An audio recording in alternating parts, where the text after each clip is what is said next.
Will Daiki put them up on the chat, or do we need to copy and paste them on? Daiki, are you able to post that when you do the breakout room? Sorry, can you say that again? The 3 questions for the breakout rooms, will you be able to post that into the chat box? Yes, sure. Yep, great, excellent. Yep.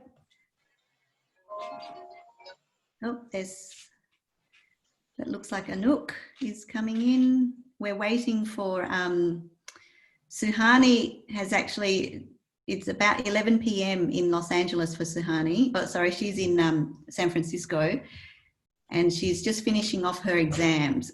So she might be a bit tired when she comes in.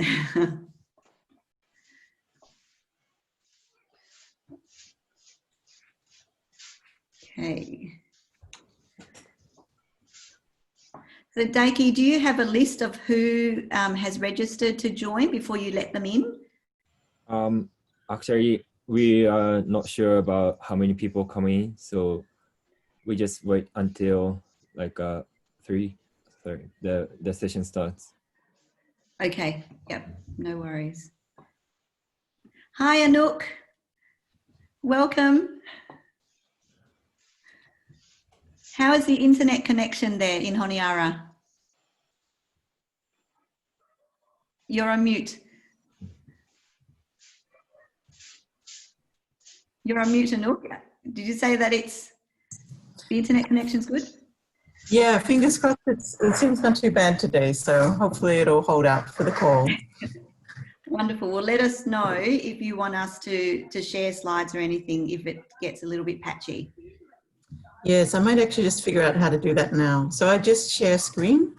Yep, so it's probably a good idea. So share screen, and then you select the slideshow. Right. Oh, it says host disabled participants screen sharing. I'll let you.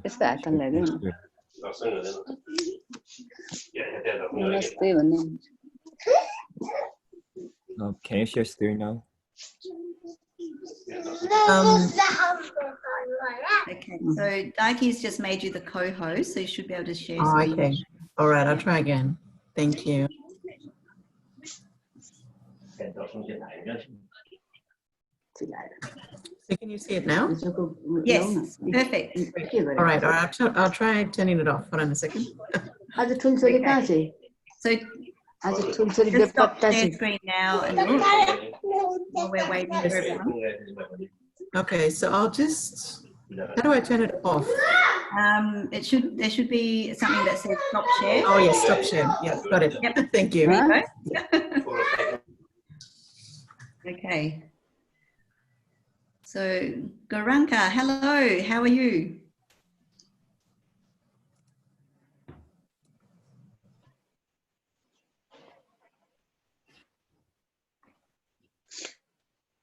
Garanka, are you there?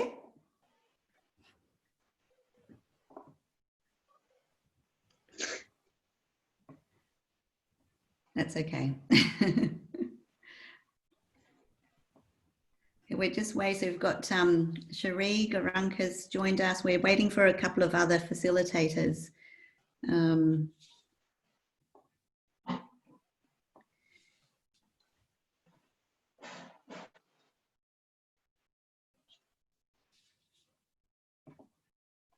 Our session hasn't formally started yet, so we'll just give people time to log on because they might be coming in from other sessions.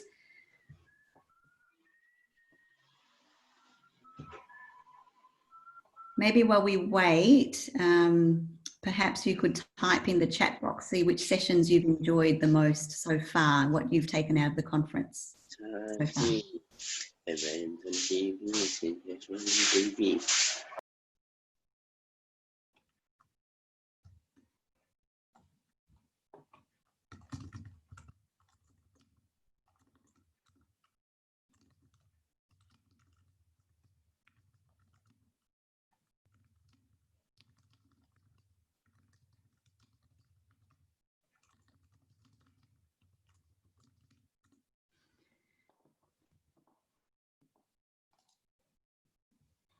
So Daiki, have you got a list of facilitators?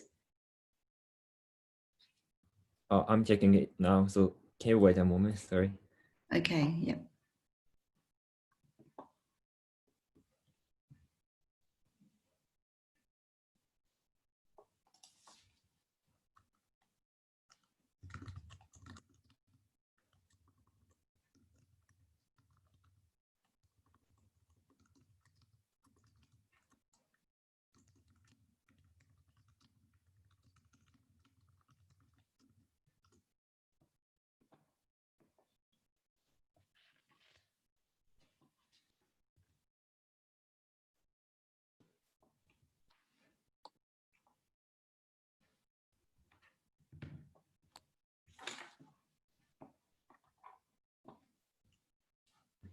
I think we have 4 facilitators now. So we've got 4 at the moment, and our panelists will be able to facilitate some of those rooms as well. Okay. Yeah. Hi, my name is Amishi. I'm along with Daiki. I'm the tech support. Daiki, would you be managing the breakout rooms, or do you want me to do that? I'll give you a host. So Okay, so I'll manage the breakout rooms then. yeah, And thank if you can take care of letting people in, then Okay. that would be good. Young, everybody who's sharing their slides, can you just give me their names so I can make them the co-host? Yes, so Anouk Okay. Wright is sharing her slide today. Okay, that's just one person. So okay. Yeah, just one person. Okay, great. Please let me or Daiki know in the WhatsApp chat if there's anything needed during the session. Okay, so we've got more people joining us.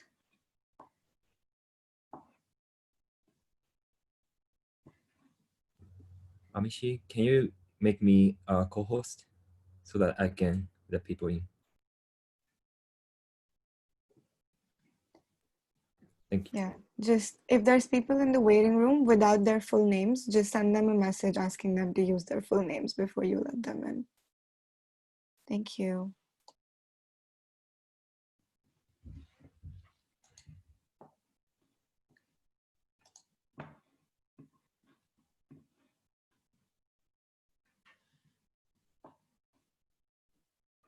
Young, is Anouk the co-host right now? Is her username WFARIDE? That's correct. Yes. Yep. Okay, great. Just confirming. Thank you. Do the facilitators need co-hosting as well for any reason?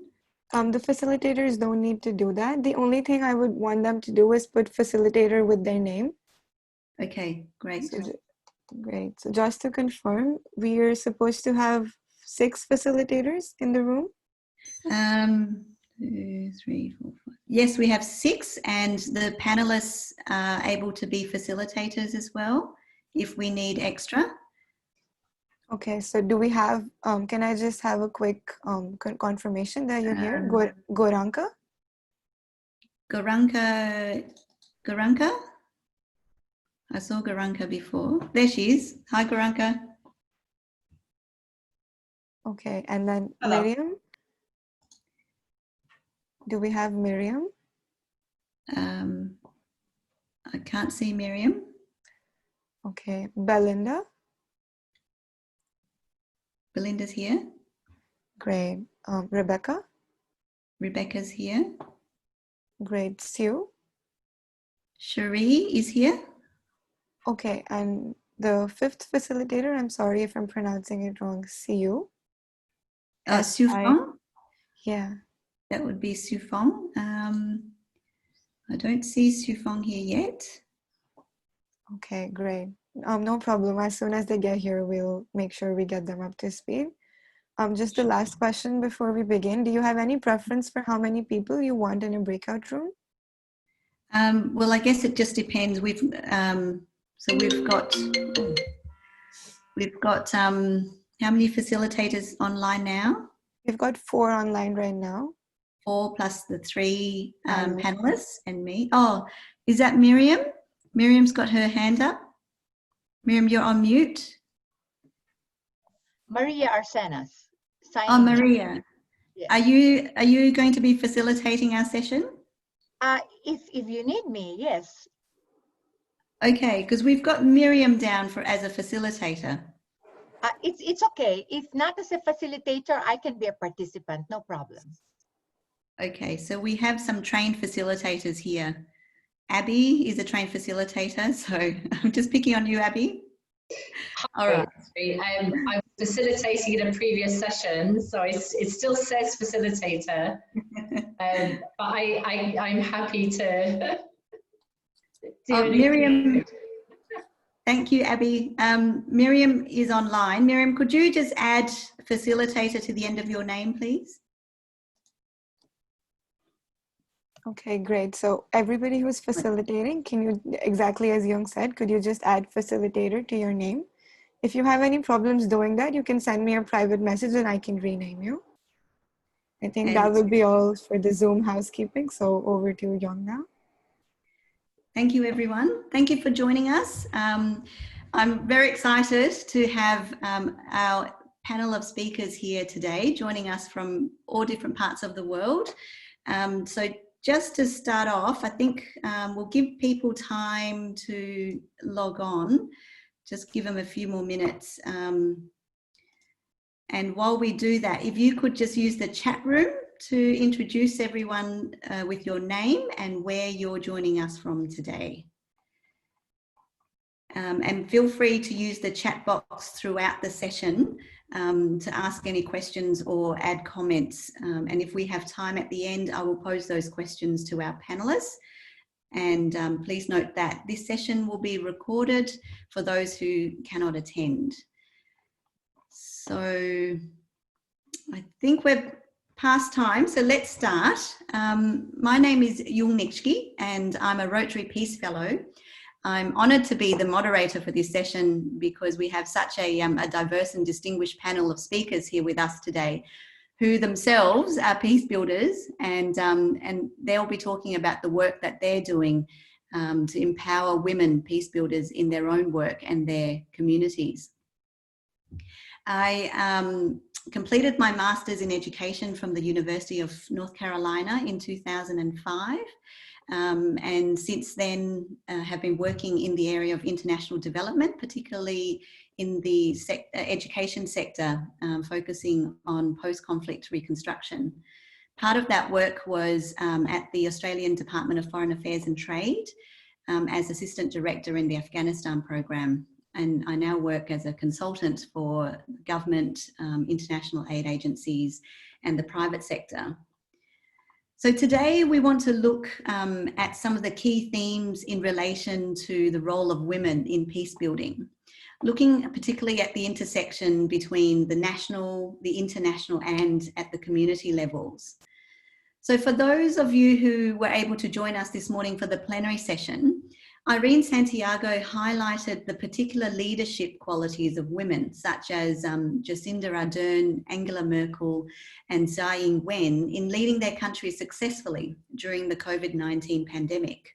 We know that research tells us that women approach peace building differently to men because often they are more focused on the longer term peace dividends, such as reconciliation, restorative justice, and social well-being for their communities and their children. The COVID-19 health crisis has triggered particular challenges for women and girls in terms of their access to healthcare, economic support, prevention and recovery processes.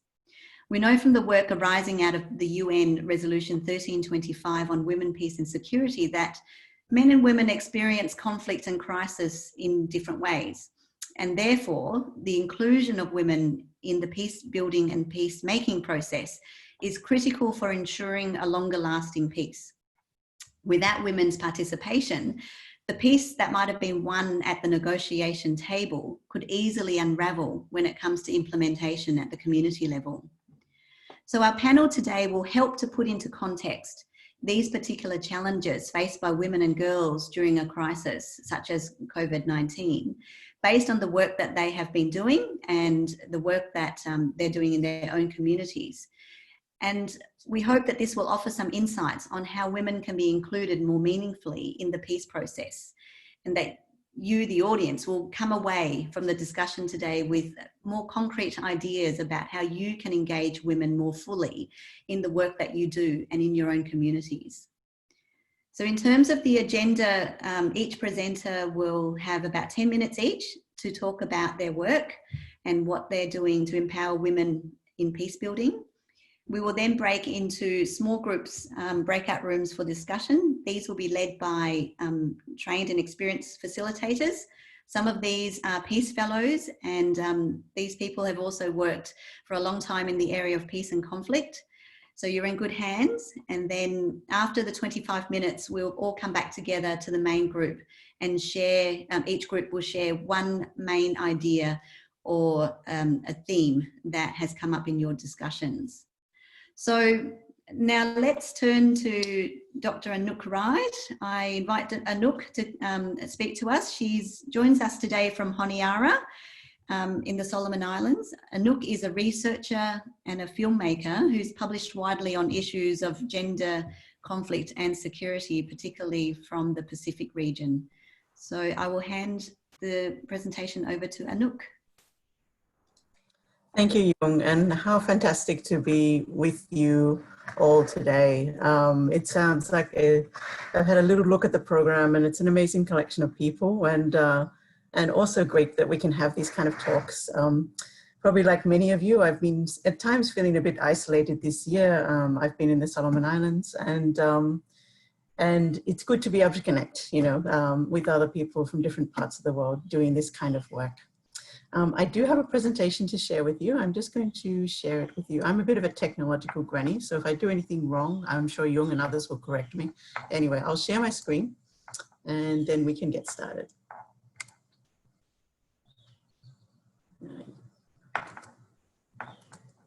Yes. Good.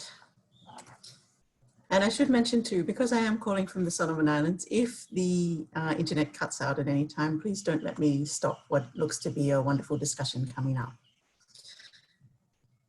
So I'm going to talk to you today about some of the experiences I've had over the last 12 years living and working in the Solomon Islands, which became my second home after I moved here for work and then started working as a researcher.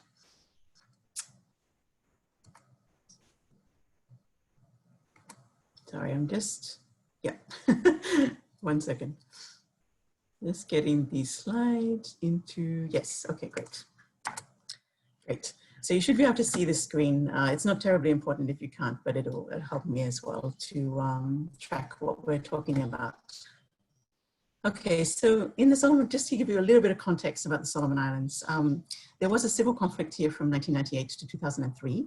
It was relatively small scale in the international terms, but had widespread social impacts, including over governance and the economy. Following that experience, Solomon Islands was actually the first Pacific nation to have a Women, Peace and Security National Action Plan, and has done some really great analysis around the gender dynamics involved in conflict. One of the big issues at the moment is working with the police force to try and get the police force more responsive to the needs of women. And this is particularly important given that we have very large rates of gender-based violence, some of the highest in the Pacific. But yet this report that you see on the right-hand side of the screen is the report I worked on with a colleague, Pauline Sawake, last year.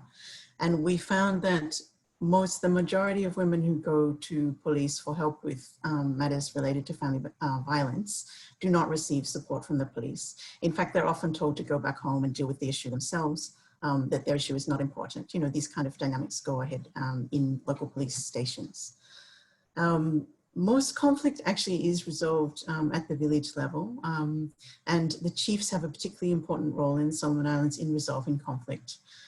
They are mostly men, and in that report that we produced last year, we found that they often don't resolve the conflict to the satisfaction of women. In particular, they use different kinds of conflict resolution that may not actually uncover and solve the root problems. On the flip side, there is also women controlling security in many fields, and particularly in markets, which tend to be dominated by women in the Solomon Islands. So in these spaces, women have a greater sense of security. Okay, another report that I worked on recently that I wanted to share with you was this one on the right. It's a report called Her Story, and it's about the experiences of the first women up until the present day who have been working in prisons in Solomon Islands.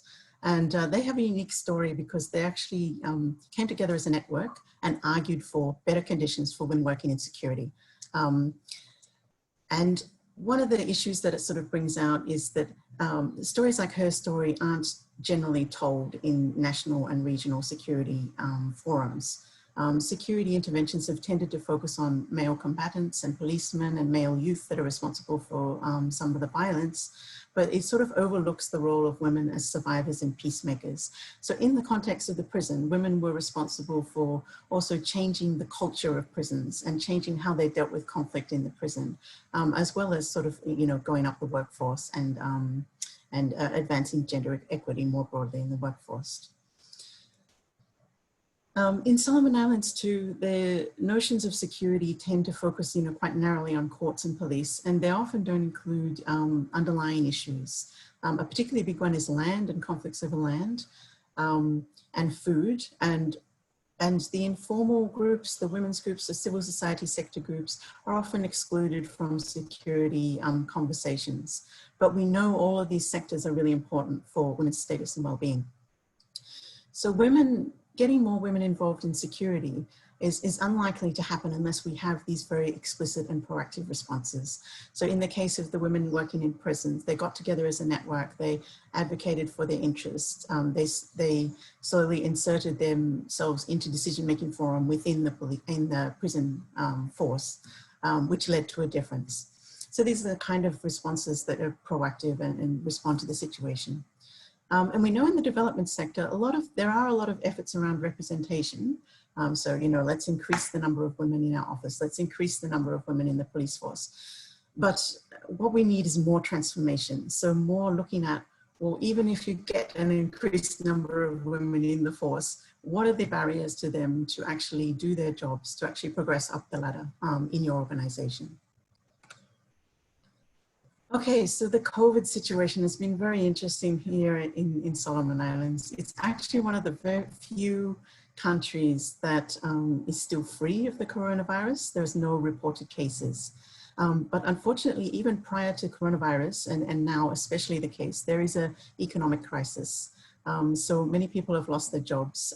There's been a focus on just producing enough food for every family. So even in town in Honiara, where I live, there's a lot of conversations just about how do we get food, you know, like growing your own food, finding food in different ways. And this increasing focus on food production, we know is going to put a big burden on women, because women are the ones who are responsible for putting food on the table each day in most families. It's a social expectation, and it's also that they do the bulk of the work in the agriculture sector. So if this expectation can't be met, this can create strains and maybe even domestic violence. We're still gathering evidence on that. There's also the fact that women who don't have partners are particularly more vulnerable to having an unshared burden of feeding families. And most of these women who are in these situations use the informal market. So they sell things by the roadside or just out of their homes to make money. But during the coronavirus, the government actually shut down all informal marketing in Honiara and just around the city. So this created a huge hardship for many of those women. We know the informal market is key to feeding children, to education, all of these very important things. And when we have situations like the government closing it, it creates uncertainty and it creates hardship. On the flip side, I work, this is the Office of World Fish, and one of the big focuses for World Fish is to support women in value change so that they can actually increase their incomes. And this has a range of social, economic, and environmental benefits. So one of the things we've sort of done is trying to increase women's options for example, food storage. Most villages in the Solomon Islands don't have electricity, so they rely on solar freezers for food storage. And these can have quite transformative impacts in women's lives. So I wanted to just share with you, there's many other reports I could talk about and experiences, but I know time is short. So just a few personal reflections on what I found is useful to include more women and get more women in positions of control in the security sector. Okay, so the first one I always tell people is like work with groups that are working. So the prisons report I mentioned, it was known that the women's network was particularly strong and a particularly good case study. And so that's why we did a report and a film about them. And everywhere there will be groups that are working on social inclusion, that are working on peace issues that you can make links with as researchers and elevate their work. I did a book with a colleague who may be with us today, Diane Brotherton, called Community Resilience in Natural Disasters. And that has a great quote in it from a journalist in New Orleans I like to use. And he said that basically disasters are no time to make new friends. Disasters are a time to go to established and trust networks and work with them. So I think in the COVID situation too, we need to think about them. Let's not build something new. Let's go to our friends and the ones that we know who can be trusted by us and also we can trust. Whatever you do, try to break down structural barriers. Just get women and youth in the room where decisions are made. And this can happen on a village level right up to the Prime Minister's office. We need more women and youth in the room, and often it's the case of people like myself, a researcher who's from outside, or people in other positions of influence to try and get those women and youth in the room. I have a background as a journalist, so I've always found it really good also to amplify women's voices and leadership stories in the media. I think there is a transformative impact of role models, of modeling behaviors that we want to see. And this can also include, of course, men who actually support women and champion them as leaders as well. Just relating specifically to research, I've always found it's good to when you're looking at, say, why aren't women involved in peace building or why aren't youth involved in economic activities, it's good to first analyze these barriers and issues in the peer groups. So youth with youth, women with women, market women with market women, for example. Because when we analyze the issues as peers, we can really take off any restrictions we have and talk about it freely. So in terms of a research approach, I always try to analyze in peer groups first and then come together as a community or come back together as a country to discuss these issues. And ideally bring those issues together so we can analyze the barriers and solutions to women being involved in peacemaking together. Creating links between like-minded people, today is a great example of that, and thank you, Jung, again, for bringing this all together. And using participatory processes. It's okay, so one of the jobs that I've sort of done in my consulting life is to do gender analysis. But one of the projects I'm really most proud of is when I got like a bunch of 14-year-olds to do their own gender analysis, and then we just wrote it up into a report. So these kind of participatory processes can really open up analysis to anyone and everyone, and that has a great power and transformative impact. Build transparency in all you do. I can't stress it enough. Solomon Islands is a very corrupt country. It's actually really difficult to be transparent and to do things, that is going to be fair and equitable for everyone. But even in your small research projects or development projects, transparency, transparency, transparency, it's really important for peace building. And then I think, we all of us in this forum are working on issues of peace, and they're not easy issues to work with. And sometimes it's easy to give up or to lose hope. But so I've kind of, for me personally, I always think, let's just chip away. Just say the same things, chip, chip, chip, chip, chip at the broken things, like the forums that women aren't in, the exclusion of youth from political power. Just keep saying it, chip, chip, chip away, and be patient, because these things will take some time to change. But hopefully if we all keep chipping away at it, eventually these things will crack. And an example of that is the Black Lives Matter and the sort of anti-racist movements that are going ahead.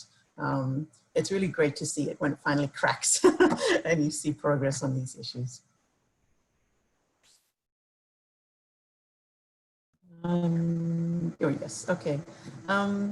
So Jung asked us to sort of reflect on suggestions for the COVID response, Women in Peace. And I think this is a really interesting reflection because there is a lot of overlay between how we would promote women in peace and security and how we would also include the voices of women and the needs of women in the COVID response.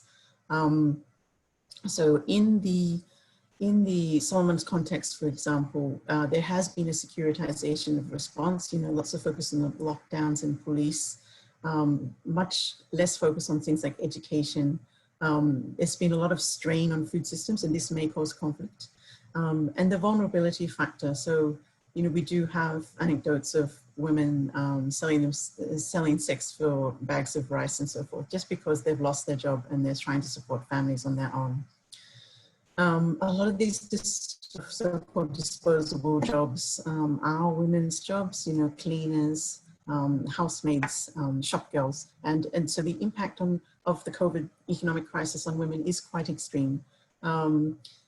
And in all of this, we need to have more listening to civil society, listening to the women's groups, and more participatory evaluation of what's needed. So there is a stimulus package being formed and sort of rolled out at the moment, but as yet there's not much for women and there's not much about vulnerability. So these are some of the things, again, we need to keep chipping away to try and include these things in the COVID response as well. Okay, so suggestions for the COVID response. I've just come up with a few. It's a really draft list, and of course we're going to have a discussion later. So we need to address vulnerability. The women that I talked about, those who are elderly, those who are single mothers and are really at risk of not just hunger and economic and poverty, but also, literally of harm to their own bodies. So we need to address vulnerability. We need to address the conflict risks that come up, for example, with lockdowns. When you have people in poverty also forced into a lockdown where they can't make money, the conflict dynamics of those. We need to acknowledge resilience. Despite all the problems, there is great resilience in food systems in Solomon Islands, for example, that can be built on. So rather than trying to create resilience, build on that resilience that's already there.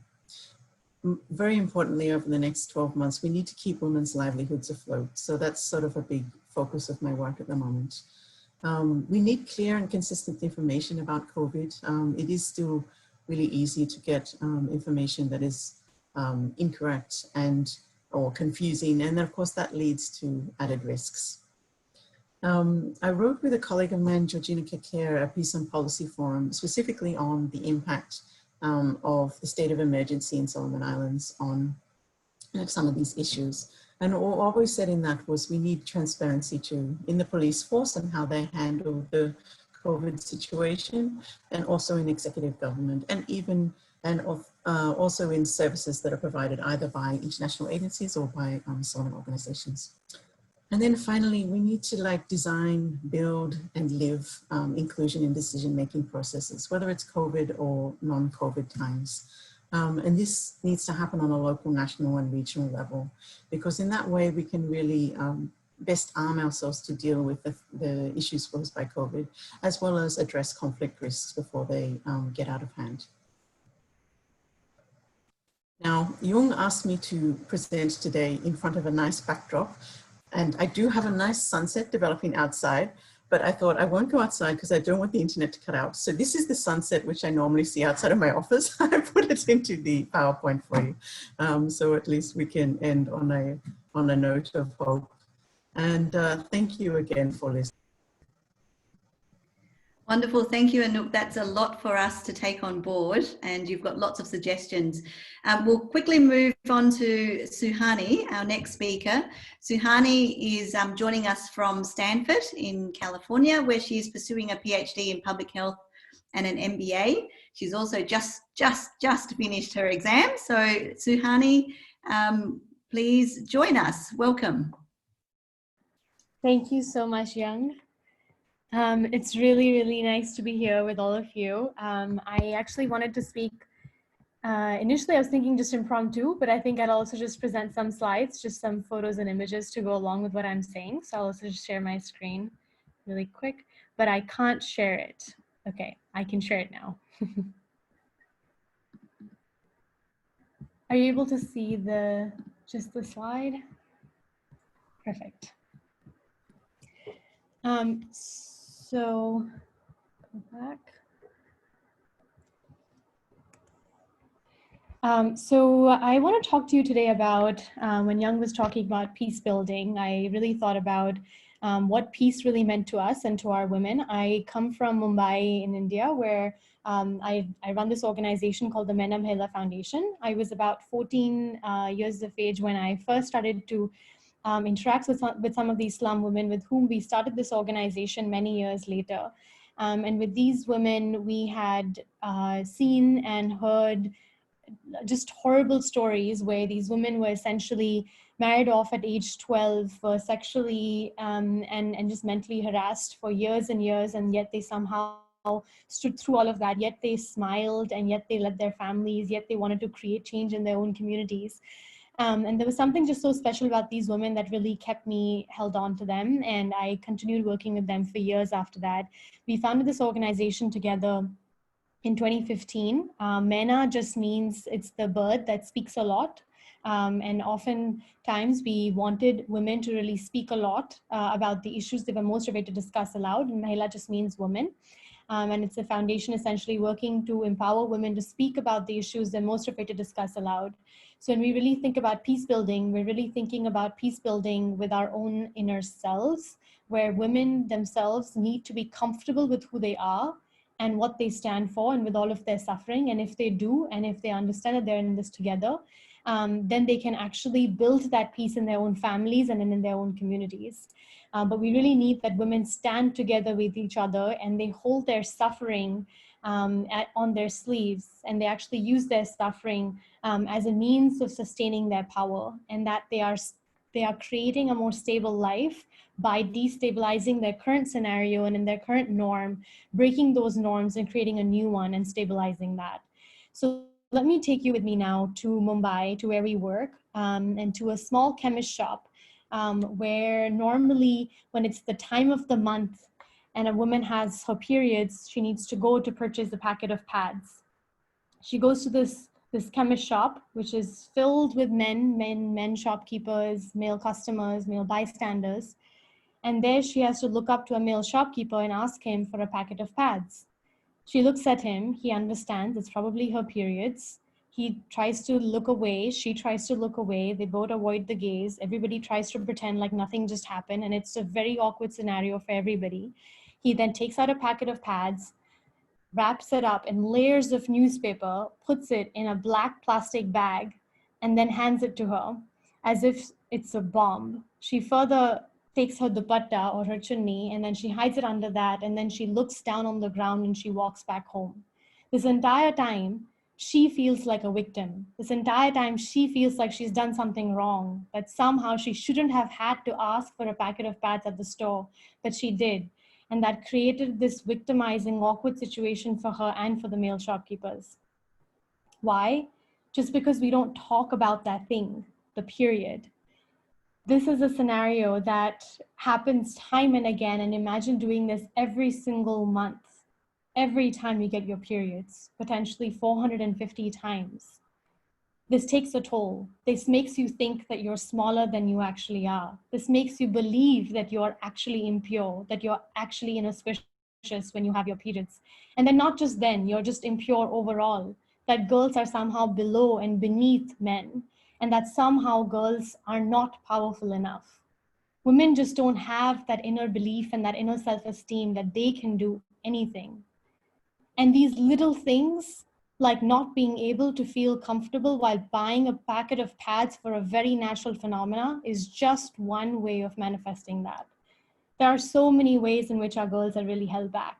And when you're living in a shanty town like this, when you're really living in a place where your horizon is really the lining of the slum settlement, where you're living under aluminium roofs, where you're surrounded by gutter lines and water pipelines that you're having to poke holes into to drink water, because where you live is illegal and is unrecognized by the government.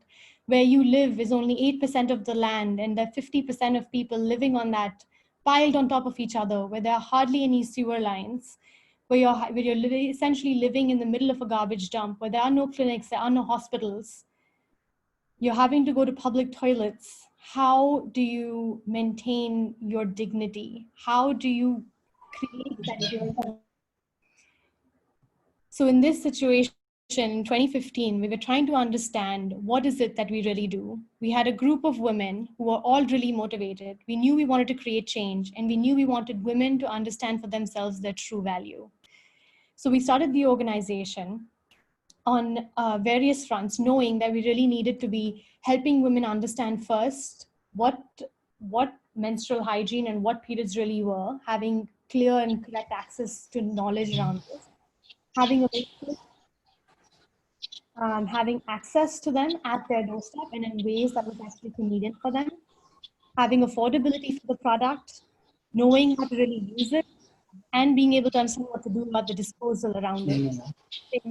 That was hugely problematic especially in slum communities, where we see that sanitary waste is constantly building up as well. And there's absolutely no management of that around this right now, and no education around that. In our current model, women are really earning through these pads. So they're manufacturing the pads and they're selling them door to door. This is a social enterprise. And women are actually going back into their homes and their home communities where they used to never be able to utter the word period or pad before. And now these girls, because they're earning money through it and they're making this day in and day out, and their primary profession and their occupation is to make these napkins and to educate others about them, that men in their communities and others around them have started to become really comfortable talking about this issue. These women now, in one case, one of the girls in this photograph was actually 17 years old when she first came to us. Her father had just fallen off a 10-story building when he was really drunk and he became paralyzed. Mother used to never work. Her elder brother never worked. She was the only person who was trying to earn income for the family, but she yet had no means to. When she came to us, how to be able to sustain her family. She would wear the burqa, cover her face, and we didn't really know at the time how to really break those taboos and norms around that. But over time, it took us about 6 to 8 months of working with her, and she started to text in English. This is the girl who has never gone to school, but she took classes with us. She sat in our life skill sessions that we hold for some of our girls. She sat and started talking to others around her. She had never made friends before. She was always told she's not allowed to leave her house because of safety issues in their community. She started to actually make friends, speak up for the first time. And then instead, she actually started to, we had around the same time, MENA, our organization, was invited for the royal wedding, and there was lots of media interviews that were happening, and she was at the forefront of that without her burqa. And she was sustaining, with her income that she was earning at the organization, her entire family, paying for the rent, as well as getting her elder brother a job. So these are just, this is just one such story, but all of our women have really gone through such transformational changes because the kinds of communities they come from are some of the most deplorable and most vulnerable states in the world. And yet these women have the resilience and the ability to stand up. And that's because they have really suffered. And we've made them realize that they're suffering together, and that somehow their suffering needs to become their strength, and that they need to speak up about it, and that's going to make them even stronger. We decided that a lot of the stuff that we were doing was very much indoors, and we were doing all of these pad making as if it's still a very hushed up business. And so we started something called a pad parade, which is where we would blatantly go out on the streets and have hundreds of girls and their entire families talk about how period blood is not bad blood. The point was not to just talk about periods, but the point was to break the stigma and that glass that women were holding back, that they can't speak up about anything about their bodies.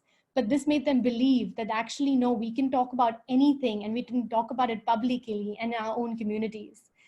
This is one such image that we started this campaign where we were having girls and men and everybody essentially taking photos of pad packets in public so that we don't have any newspaper wrapping around the pad packet. No black bag covering the pad packets because it's perfectly normal to do so. We then worked with the local government to get an order where essentially they sent out a notice to every single chemist shop in our ward area in the city to disallow them from wrapping up pad packets in newspapers because it was just not necessary and it's not needed, and it in fact stigmatizes our girls.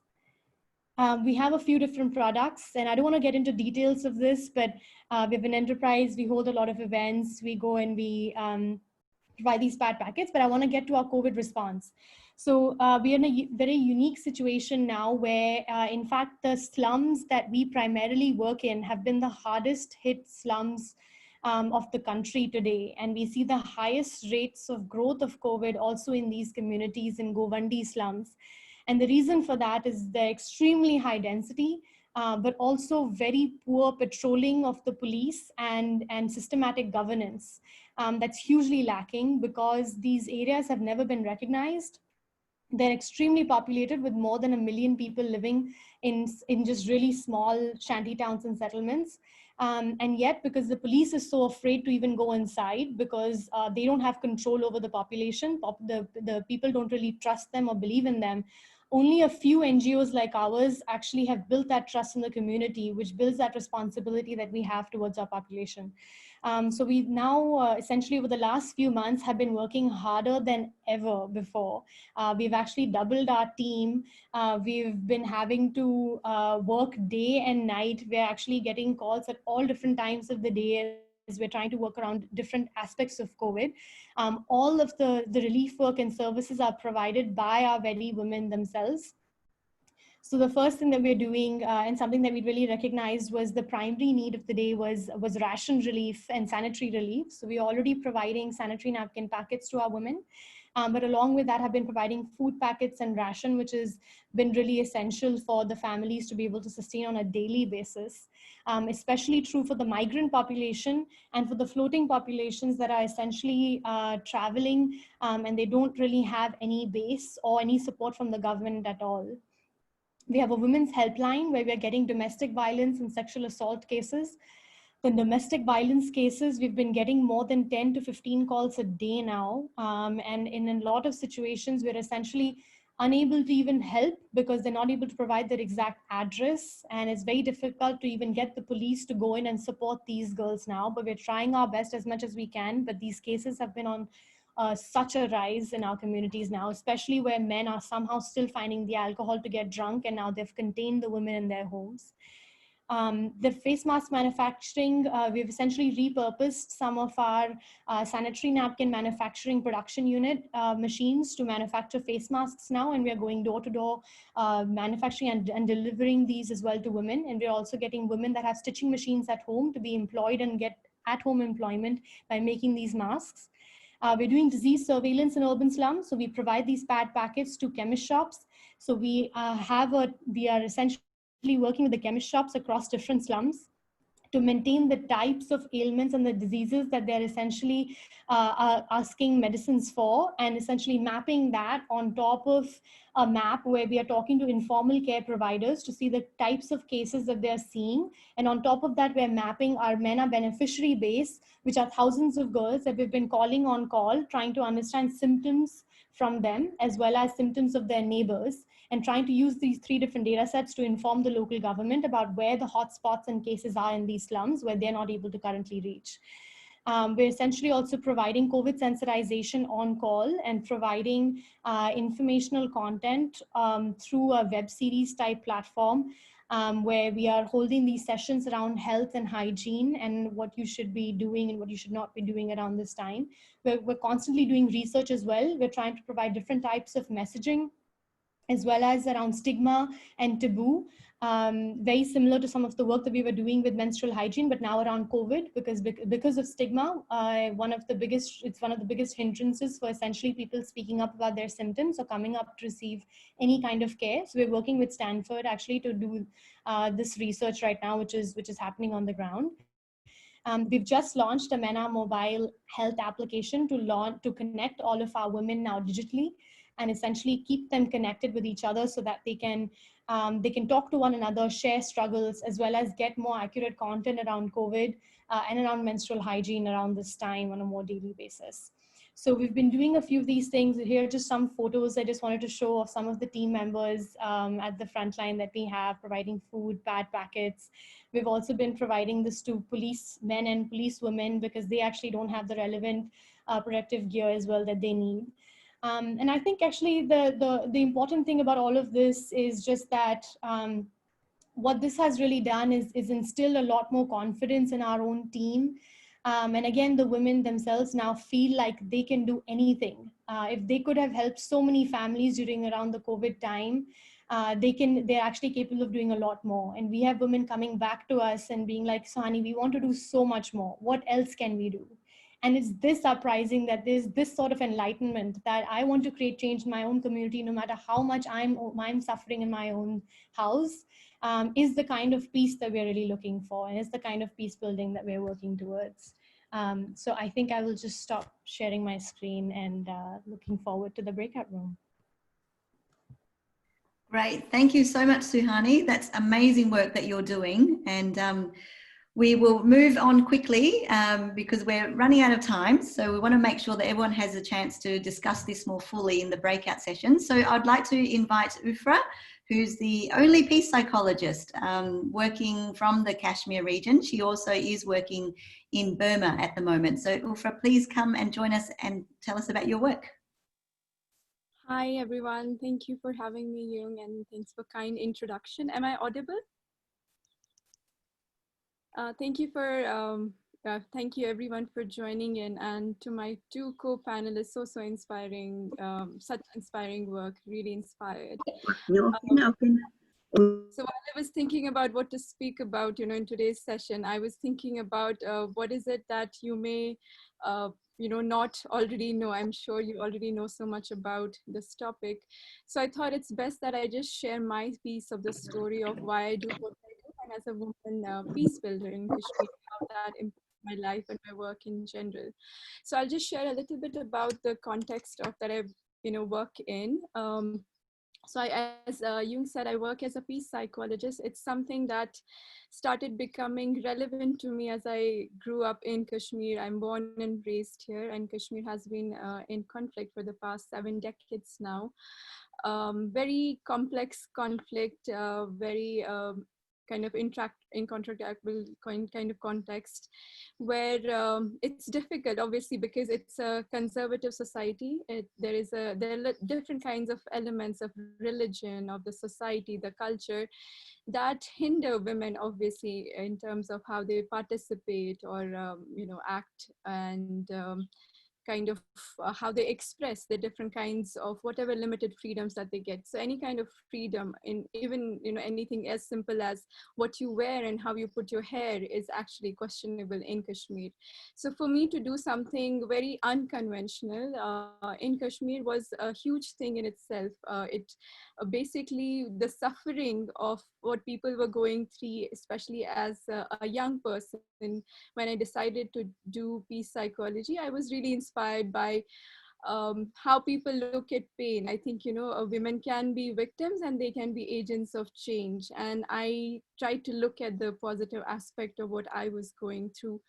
So that was my main inspiration of choosing peace psychology. And the gap between what I realized was, especially in physical conflict context, there seems to be a gap between peace building and healing. I feel like a lot of people either focus on peace building aspects, and some people focus on the mental health or the psychosocial healing aspects of it, while it needs to be integrated and needs to be looked at as a very multidimensional, eclectic kind of a model.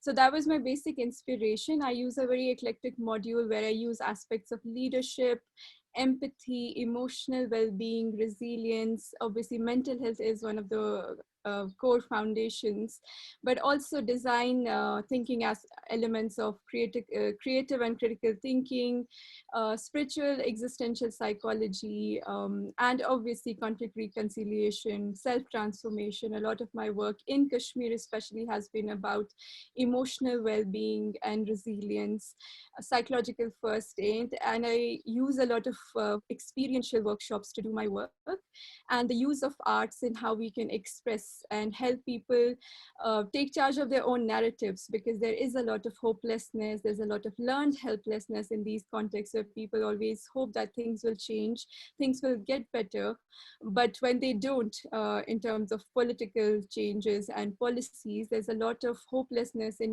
nothing will ever change.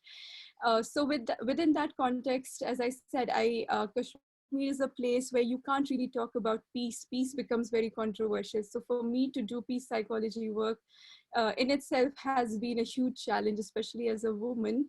Obviously, there has been a lot of gender bias related to it. I worked with some of the, you know, kind of most intellectual people in Kashmir and yet experience gender bias, because I think people would sometimes box me into somebody who does counseling, for instance, but cannot do peace building work or cannot do more intellectual work or cannot run a think tank, for instance. So that has been very difficult. I think it has been more about being an example and leading by example in every way. I think it is a way of life here.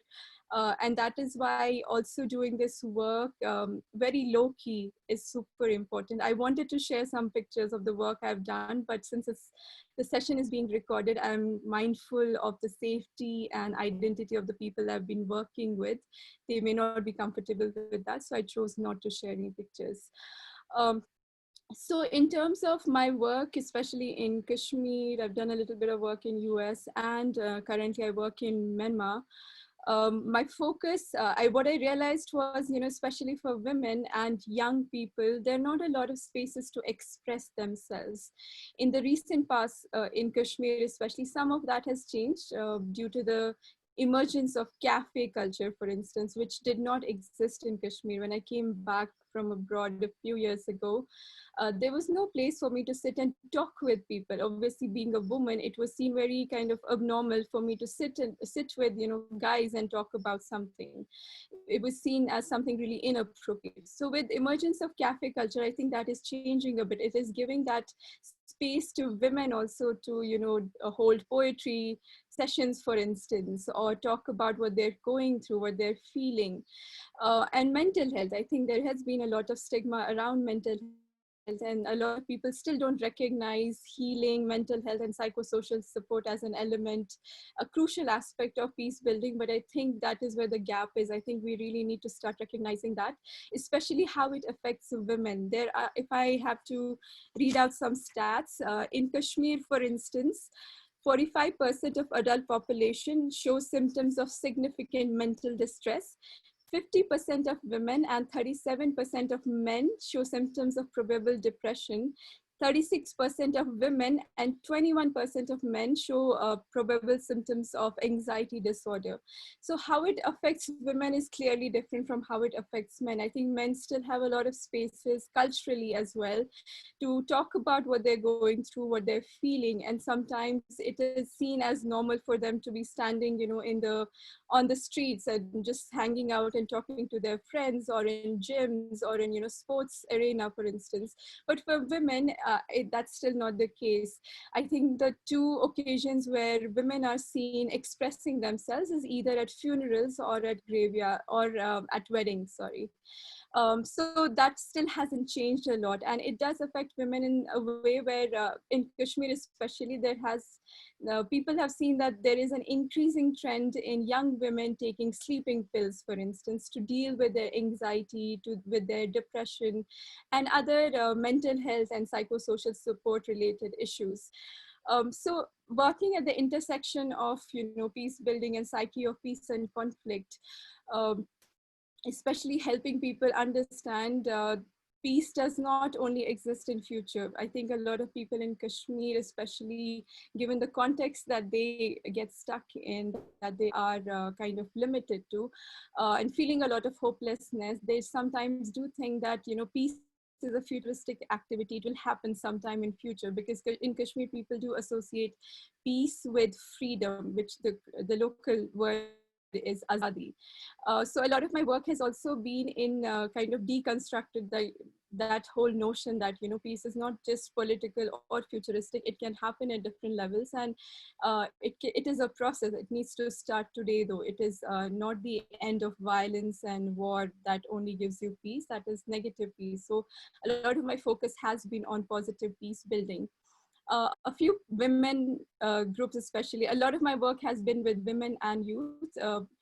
basically because I think youth is the basic age where I started realizing what my purpose of being a Kashmiri woman was. And I think it is a right age where if you help people channelize their energy, they can become agents of change.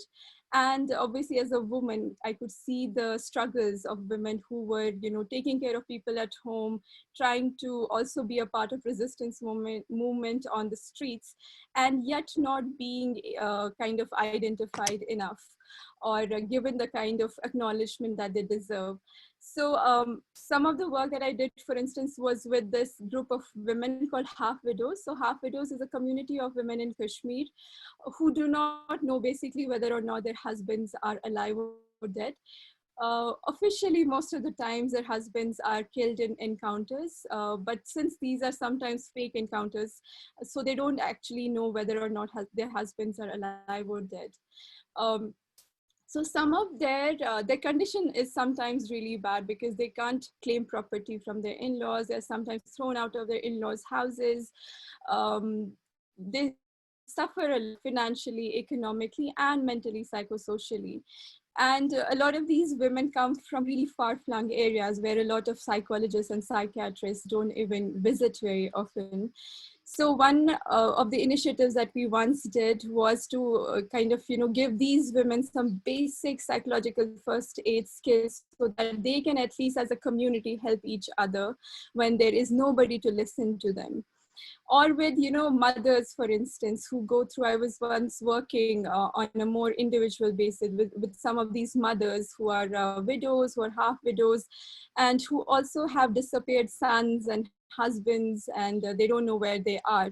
So most of their, emotional resilience, obviously there is resilience, which I think Dr. Anoop was also talking about. There is not a lot of research done on that aspect in Kashmir. I think there is still debate over whether it's resilience or numbness, because there is a mental health crisis in Kashmir. But I do think there is resilience that, makes these women go out on and take care of their families. And I think they build pieces of peace every day in their lives, whether or not we acknowledge them. But in most cases, working in Kashmir, for instance, recently a photojournalist was booked under a draconian law because she had covered a mental health journal where her pictures were questionable. So Kashmir is in that kind of a state right now where anything you do can be questioned. So you don't know what can be questioned and what cannot be. So your freedom of expression is very, very limited.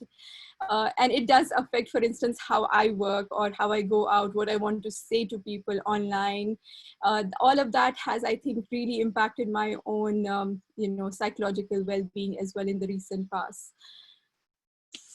Obviously, Kashmir and any kind of the other context that I can talk about is Myanmar. These are places where abnormal has, started becoming normal. The killings become so normal that the day nobody dies, you think that is abnormal. And the way it impacts children, women, young people, older people, everybody is affected, but the variations may be different.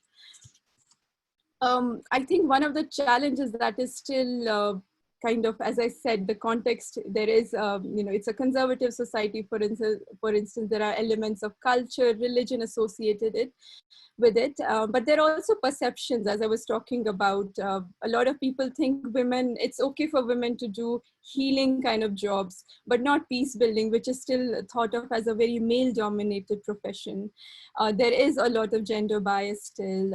And I think at the same time, it also takes a toll on women because women are naturally, caretakers at home, nurturers.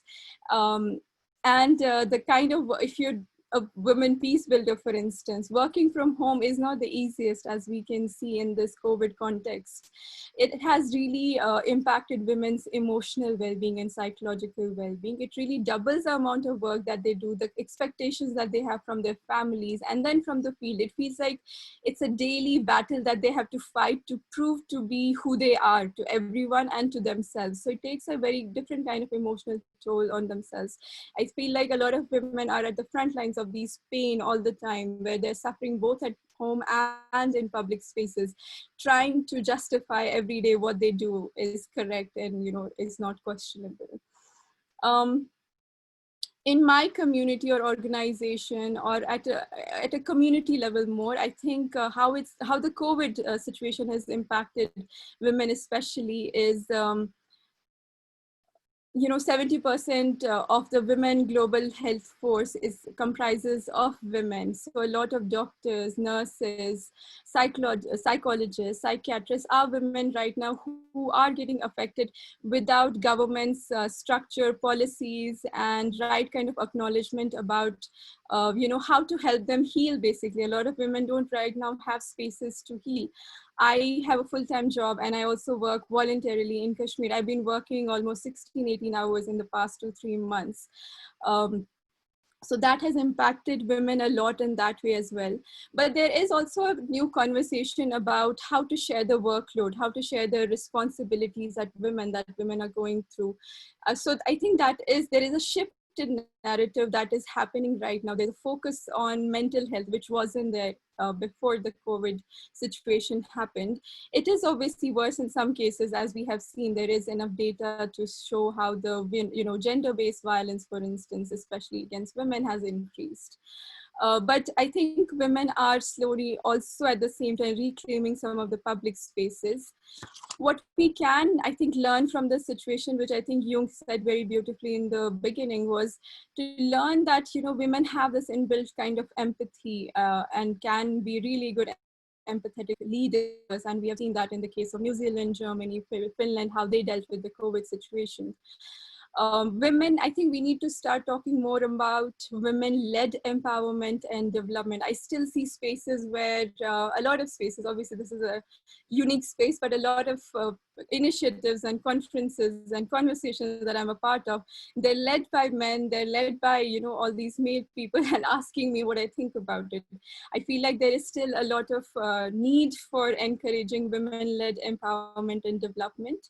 Obviously more inclusive, initiatives, as we have seen that in COVID situation, why these women leaders have been successful is because they prioritize health and safety and security over other things. And they are driven by certain kind of values. They are good at listening and how they even communicated what they were going through. I think all of these are some things we can really learn from. And community resilience and engagement, and how women can be at the center of that, whether it's starting from home, for instance, or in your own friend circles. I think obviously there needs to be more dignity for women at home who are building one piece at a time. I think my time is over, so I'm not sure if I can share more. Ufra, if we have time at the end, perhaps people can ask you some more questions. We might break for the breakout session now, because you've given us a lot of insight already into the context that you work in, and there's already a rich amount of information for people to discuss. So I'll ask Amishi to activate the breakout rooms, and you'll have facilitators who will work with you through 2 questions, and we will post that in the chat box for you to work through. You've got 15 minutes, everyone. Okay, I just posted the questions in the chat window. Everybody should be able to see them now. And in a few seconds, you will see an invitation to join a breakout room with your facilitator. So please enjoy the discussion. See you back in 15 minutes.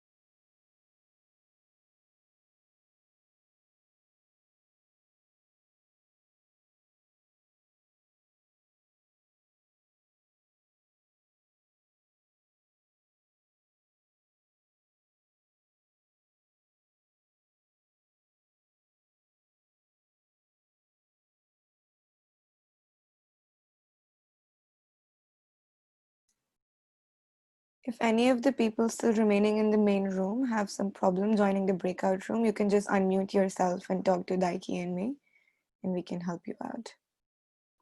If you don't wish to be a part of the discussion, that is all right as well. Everybody else will be back in the main room in 15 minutes. Thank you.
Like, sige. Hello, Edna. How do we go into the breakout groups? Okay, I can help you with that. Do you see an invite on your screen? Can you see? Yeah, there he is. Yeah, so if you just click join breakout room, you will be able to. Yes, just one. So how many breakout groups? There are a total of 9 rooms, but you will go to one room so you can have a discussion. Yeah. So how can I go there in one group, in one breakout group? I just sent you an invite. You just need to click on join breakout room and you will be in your breakout room. Okay, we'll look into that. Breakout, yeah, there. Thank you.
Welcome back, everyone. I think we've almost got everyone back in the main room now. I hope you had, some interesting discussions. I know that we've been given a lot of context there from our speakers. Yes, yes. So maybe we could strengthen. Sorry, Edna, we're back in the main room. So perhaps if we could just spend time for each of the group to present one key theme or message that you would like to present back, and then we'll go in order from there. And if we have some time at the end, we'll have some questions for the panel. So if I could please ask you to keep it short to make sure that every group has a chance to share. So please keep your responses to one main message and to 1 minute. And if you could please post that in the chat box as well. Okay, so can we go to breakout group 1, the facilitator for breakout group 1, please? That was me, Goranka, and the person reporting back to the group will be Anita. Over to you, Anita. Thank you, Goranka.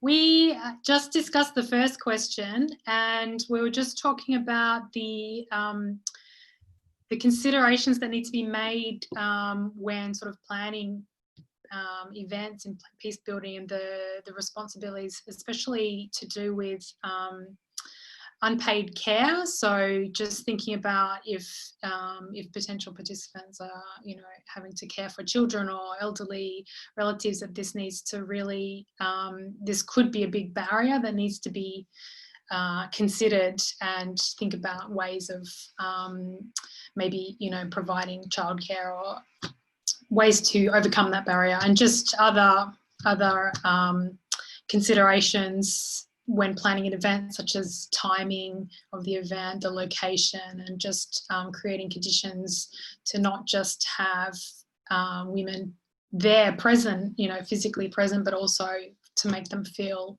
comfortable in making their views public in the event or whatever it is.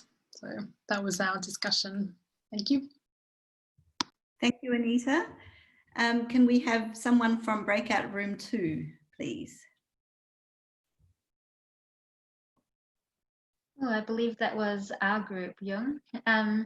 We unfortunately had limited time with what we were going to share, but it was great to have in our group someone from Australia, from France, from Hong Kong, and from PNG. So a very diverse group, and I'm sure everyone had some really great insight. So you were still discussing when you had to come back, and you couldn't come up with one key theme? Is that right? So one thing that was shared was from Barbara from Australia, who was saying that there's been a lot of focus within Australia on preventing conflict in terms of, say, for example, violence against women, but about how she's seen that it's brought a greater awareness of what's happening within Australia as well as outside of that. So she had elaborated on that point. Thank you, breakout room 2. Can we have someone representing breakout room 3, please? Hi, it's Belinda, and we had Catherine. So Catherine, you're out. No, we had Emily. We had Emily. Oh, sorry, Emily. Sorry, Emily. Yeah. Catherine was recording. Emily. Yeah, thank you. Thank you, Belinda.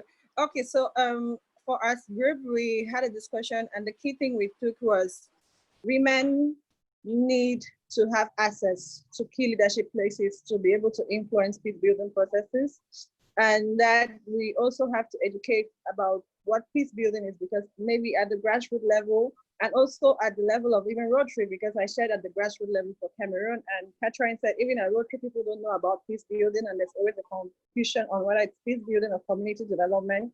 So there's need for capacity building, education, visibility. So women need to be given access to be involved in the peace building process and to know their rights so they can actively take part in these processes, and also be informed on what is happening, because most of the women are not in these processes because of the lack of information and education. So that was key for our conversation. Thank you. Thank you, Emily. Could we please have someone from breakout room 4? Yeah, I believe that I'm in group 5, but I got a message from MHG that I'm going next. So my name is Sufang Lo. So in our group, we have Warren from PNG, Rajiv from India, and Karen from South Australia. So mainly we talk about how all of this society, interestingly, we have 2 male and 2 female in our group. And we acknowledge how the male-dominated society have already, even though we have policy and law on women empowerment and equality, and then the application, the reality is still not reflecting it. They talk about that there are about 30 to 35% of reservation on safe for women to be in women participation in politics and in leadership role, but it hasn't really actually translated to it. And we talk about female traits such as empathy, kindness, caring, and etc. should be recognized in leadership role, and how corporate managerial masculine model sometimes does not sit really well in peace building work. I think that's all we talk about. There's plenty more.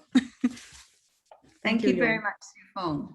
Are we up to breakout group 6, Amisha? We will have Rebecca go next. Rebecca, Yeah. thank you. Thanks. I think Dale was going to report back. Dale, are you still on? I'm Zoom? happy to come in. I have to apologize for being the reporter, but we've had some connectivity issues with our group. And we talked about several things, but particularly about the need for institutional change and education for greater awareness. Over. Thank you, Dale. Can we have the next group reporting back, please? Hi, Yung. That's me, Shri. Can we please have Maria? Thank you. Maria? Yeah. Okay. Breakout group 6 was able to discuss both of the questions. And in summary, everyone, I think, agreed that the necessary conditions are interdependent. And these are an understanding of women issues and the gender norms that are operative in these situations. Second, the importance of adult education, and financial literacy. That segues now to the importance of economic sufficiency to provide motivation for women to participate in peace building activities. And of course, the capacity building should be a role, according to of the humanitarian agency. I think that it was a common perception that you just cannot have one condition, but it should all come together. Thank you. Thank you, Maria, and thank you for your group's feedback. Can we have group 7, please?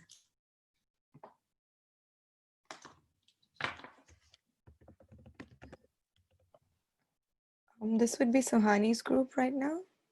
Oh, okay. So that was Suhani, Edna, and I. So is that okay? So I think we had Edna join us at the end there, and Edna raised an issue around planning and particularly having women's groups involved at the planning process at the grassroots level, but also more importantly with government at the higher national level as well.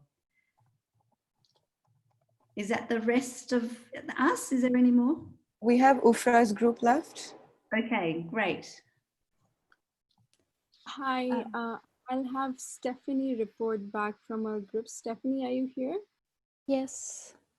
Hello, I'm Stephanie, and for breakout room 9, the ideas that we propose for question 1 is having more policies to help women into leadership positions, and also encouraging them and having resources for them in order to have more access into peace building process. And then also having access to education is a very important factor in this for this question.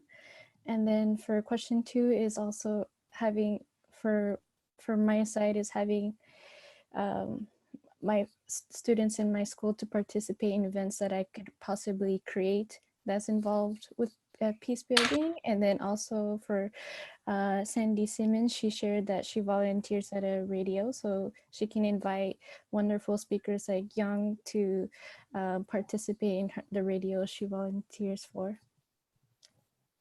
That's it. Great, thank you. Thank you, Stephanie. Well, I think there's a lot of ideas there for action at all different levels. We still have a little bit of time left, so I would like to open it up for questions to our panel. Is there anybody that would like to pose some questions for the panel speakers?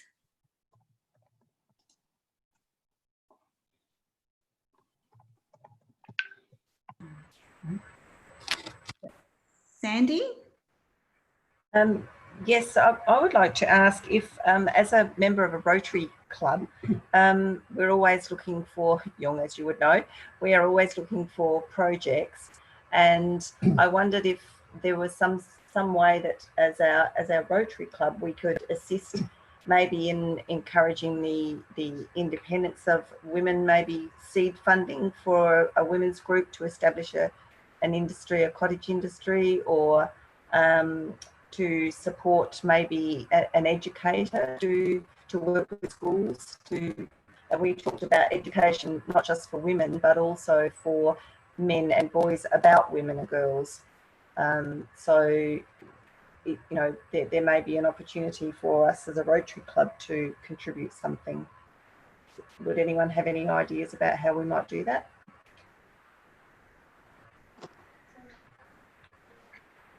I'm looking for some Rotarians, but Catherine, do you have any ideas? Sarita has your hand up. Sarita? Yes, as a Rotarian, I think there will be many opportunities, and even our club, as a service chair project in my club, collaborating with international clubs for women's empowerment projects, especially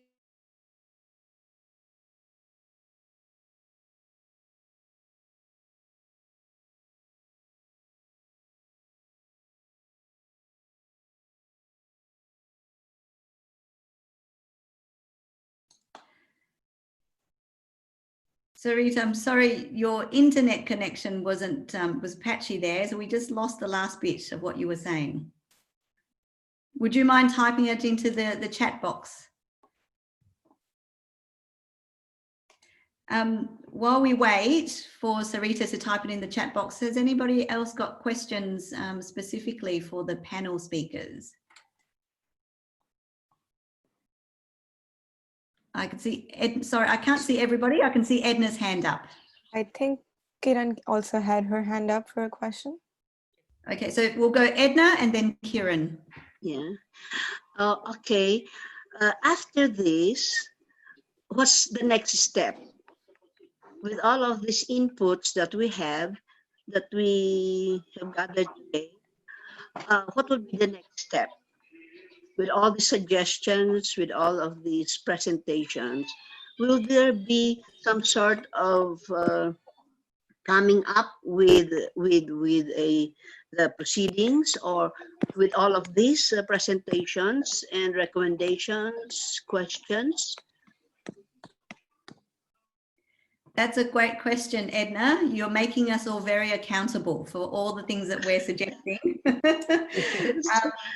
The idea is to bring everybody together so we can have this discussion. So if out of this, we can have a network of people who probably are more aware and are able to connect with each other now that we know each other, perhaps that would be a first step to go and support each other in each of our works. I know that Suhani has said that some people have chatted to her privately already. So those connections and networks, I think, will be the most powerful thing going forward. Yes, I think so. So that there'll be a continuing, you know, all of these processes for educational purposes also, and for information purposes. So that we can be adapting some of your best practices in these different countries. And maybe that's where we can really replicate, you know, and be able to sustain all of these suggestions or your best practices for these countries, participating countries. we have a wealth of knowledge in this room right Yes, here, with yes, lots no. of people working in the women and gender space, as well as across all the different sectors as well. So I will now let Kiran ask her question. Kiran just texted me saying she has an audio problem, but I have her question so I can read it out. Thank you. The question says, positive discrimination policies have been used for sometimes to lift minority populations.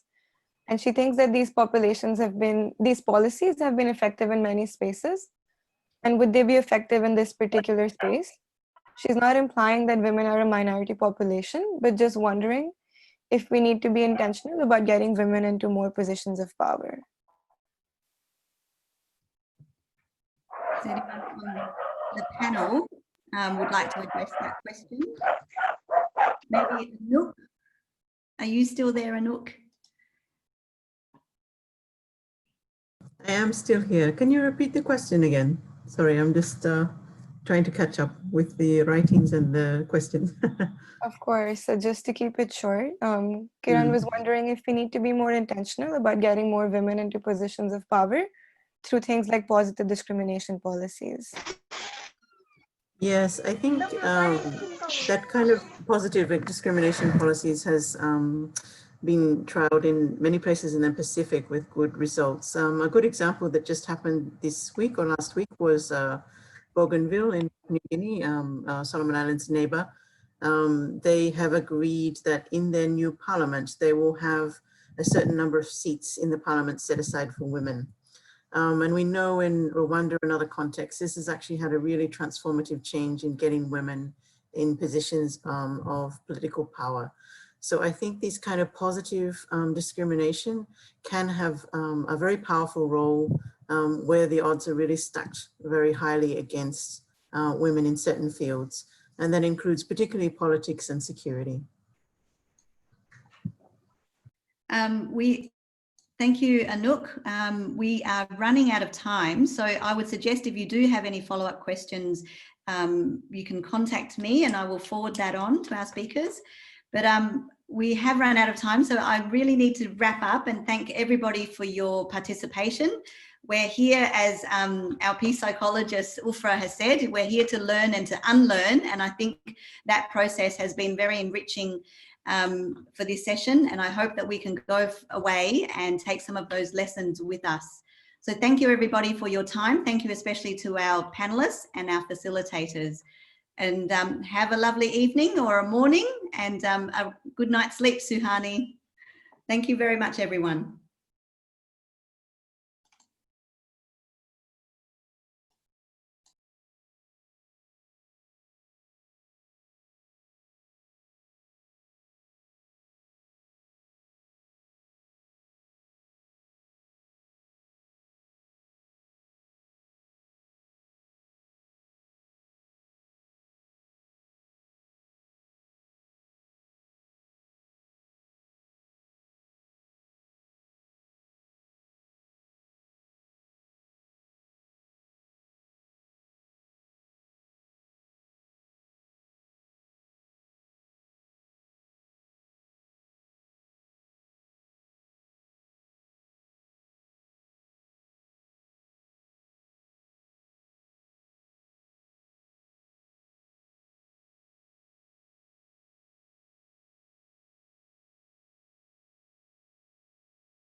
Spencer, are you here? Yes, I am. Okay, so, yeah, so can I transfer the host function to you now for the next session? Oh, can you handle this one? Because I'm at the same time managing the Hoover. Oh, I'm going to be a facilitator for Oh, another. okay. Yeah, that's fine. That's fine. Yeah, perfectly. Because, okay. So I'll transfer host to you for now. I think Elizabeth will be here soon since she's Yeah, doing yeah, it. I'm Karpa. Yeah, it is good. Yes. Okay, Hello, good. everyone. How are you, everyone? Welcome and for the sessions. Sorry, it's been late in here. So how you been doing, everyone? Hi, Spencer, Saloni Yeah. here. Yeah. How are you doing? Oh, hi. Yo, I don't see you. Oh, hello, Saloni. Hi, how are you? Good to see you. Good to Yeah, see you. Yeah, everything's okay? All good, yes. We Yeah. were expecting bad rains, which is why we set up video messages. But it's a sunny day, so hopefully things should go well at my end. Okay, I'm sure. Okay, we're just waiting for Elizabeth because she's gonna be technical hosting the main section. Right, in here. right. I see Belinda, who's one of the other facilitators. Hi, Belinda. You have to mute yourself. Oh. Sorry, I was late. I just finished off in another session, so. Oh no, you're in absolute good time. We're still getting everybody else into the sessions, so it's all good. Excellent, thanks. How are you doing? What time is it at where you are right now? So I'm in Adelaide, in Australia, and it's 5 o'clock. So Okay. it's good time. It's good time. Where are you? I'm in Mumbai, India, and it's about 1, which is close to lunchtime. So always good. Bit hungry. No, I ate a snack before I came in because I need to ensure I'm very, very present over here. Spencer, I had a question or two with regards to the tech support. Okay. Yes. So we're going to have comments from the facilitators. They're going to be putting in the recording notes and things like that from the breakout sessions onto the main chat. Mm-hmm. And the idea is for the main chat notes to then be incorporated into a report that I would be sharing shortly with the larger group.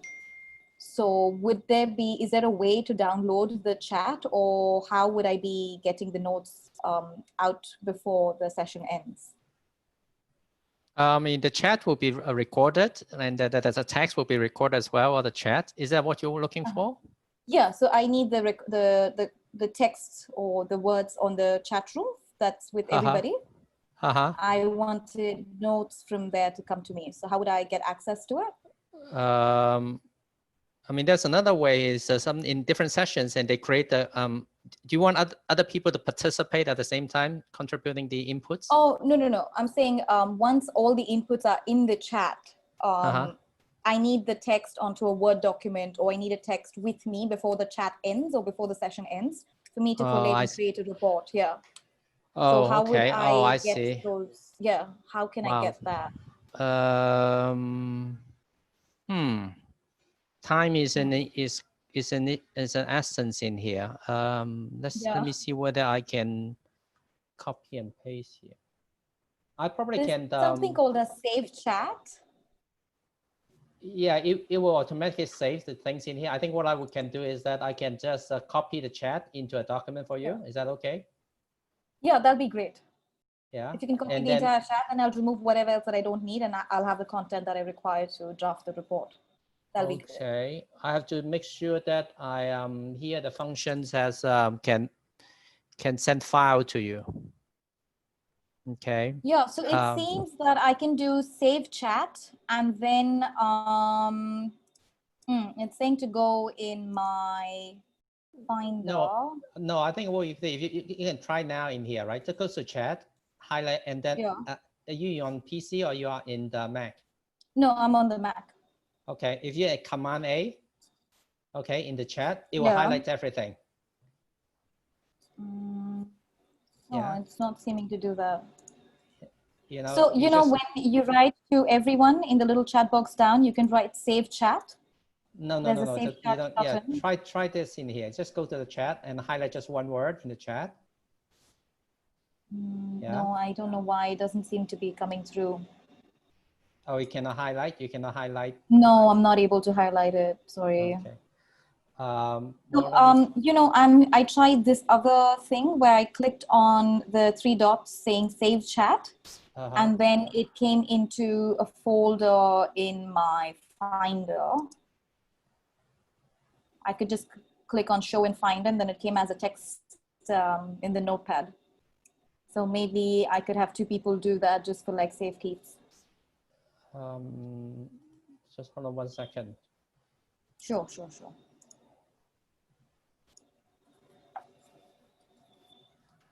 Because I think it'll be easier for you to, at your end, to copy and paste the chat and put it into a document at your end. Yeah, but for some reason I'm not able to do the command there. That's a tough one.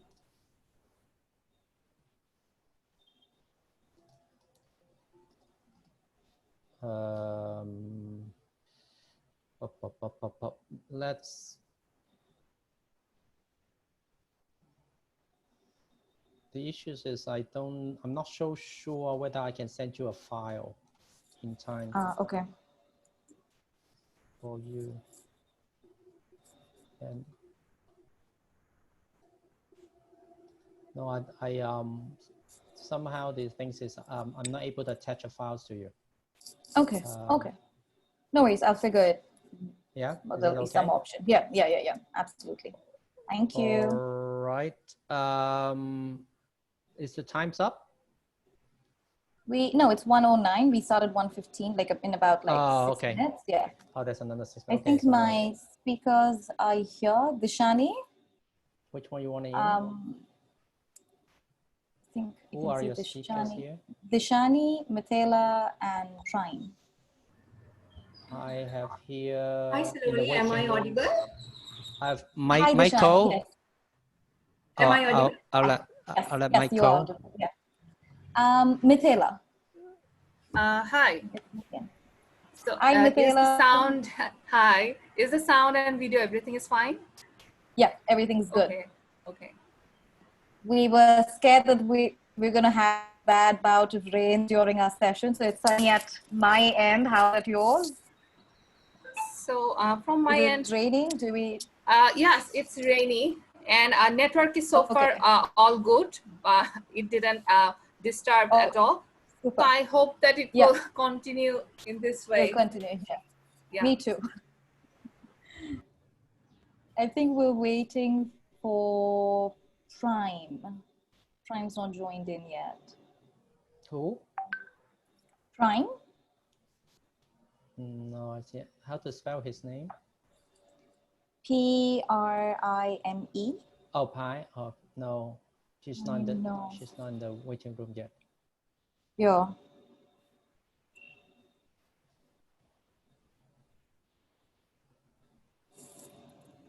Hi, Mike here from the Philippines. Who's in charge of dividing us into groups later when we facilitate small group discussions? Yeah, it will be Elizabeth. We're waiting for her to come and join. Yeah. Right. Just as a note, because what happened in the previous session that I was in for structural violence, it turned out that it was a very small group, just 6 of us in a group, and there were 2 of us facilitators there. So Okay. something happened that I think another group did not have a facilitator. So I think we've put facilitator against our names. So you might want to make sure that the facilitators are, there's no 2 facilitator in one group, just as a note.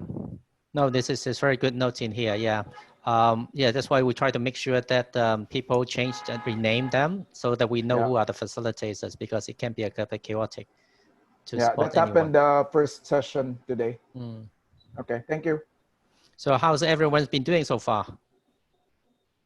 Oops, I have to kind of put on. Yeah, I apologize. I didn't have to put on videos in here. Let me show my face. Yeah. So everything is good. So far, so good. I mean, I apologize with any technical glitches in here. It's quite challenging handling the technical aspect. I can imagine. Thank you.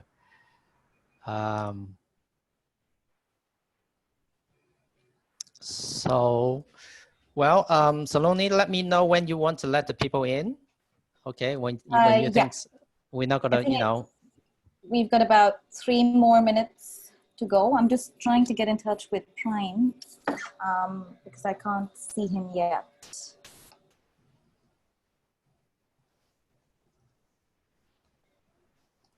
Could he be in the waiting room?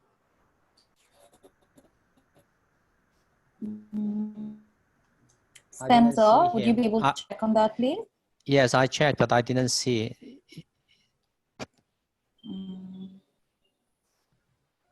I have Satomi, Remedio, Dani, Maria, Mercy. No, nothing start with a P. No. No.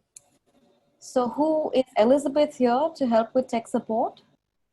Yes, Elizabeth is yeah, because she's more experienced in managing the Zoom, and I believe that she's on another session. She's going to join soon. Okay. But if any case that yeah, just go ahead. Yeah, sorry. You can send the people in, like you can have other attendees join in now because we have about like a minute or two. So yeah. All right, we'll let them in. Yeah. Yeah. Okay.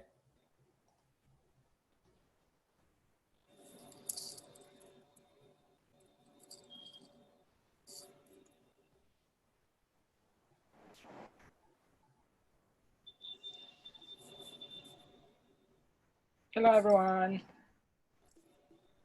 Hello. Can you change your name? Amin? Is it your name? Hi, Prime. Hi, Prime. Hello. Oh, it's Prime. Okay. Yes, because I see Amin, that's why I'm not letting you in. Sorry. Hello. So nice to see everybody here.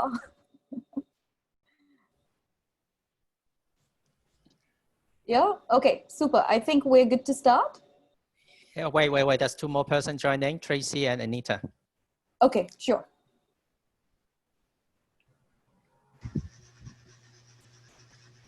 Spencer, could you just continue on till Elizabeth joins? Yes, I will. No Okay, worries. great. Yeah. Thank you. If Elizabeth is not to make it, I'll handle this. Okay. Just super. bear with me that being a bit amateur. No worries at all. Thank you. Okay. Well, I think you can take over, Saloni. Yes. Okay, super. Namaste, everyone, and welcome to the panel on youth in peace building. I welcome my esteemed speakers and our wonderful audience. I'm Saloni, your moderator for this session. My academic background is in law and peace studies with professional experience across governments and not-for-profits, focusing largely on gender inclusion. In my work across police systems, justice, and community development, I've always seen youth as an ally.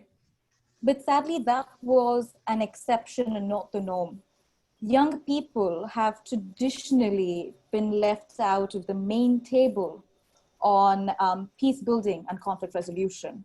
This undermining of the power of their participation is an obstacle that youth peace builders and supporting organizations tend to navigate across communities around the world.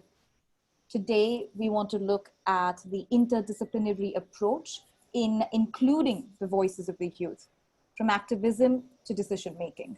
The present pandemic has given us this opportunity to pause, unlearn the existing intergenerational power dynamics that largely impact the youth, and see from a lens of empathy, to build a future with our youth. Our session will begin with our 3 speakers, Dishani, Prime, and Mithila, each taking the virtual floor to share their expertise. Then we'll move into a discussion before leaving for a breakout session that our trained facilitators will lead. We shall then return back to a group to discuss our learnings. I wish everyone an engaging discussion ahead. Dishani, you've got the virtual floor.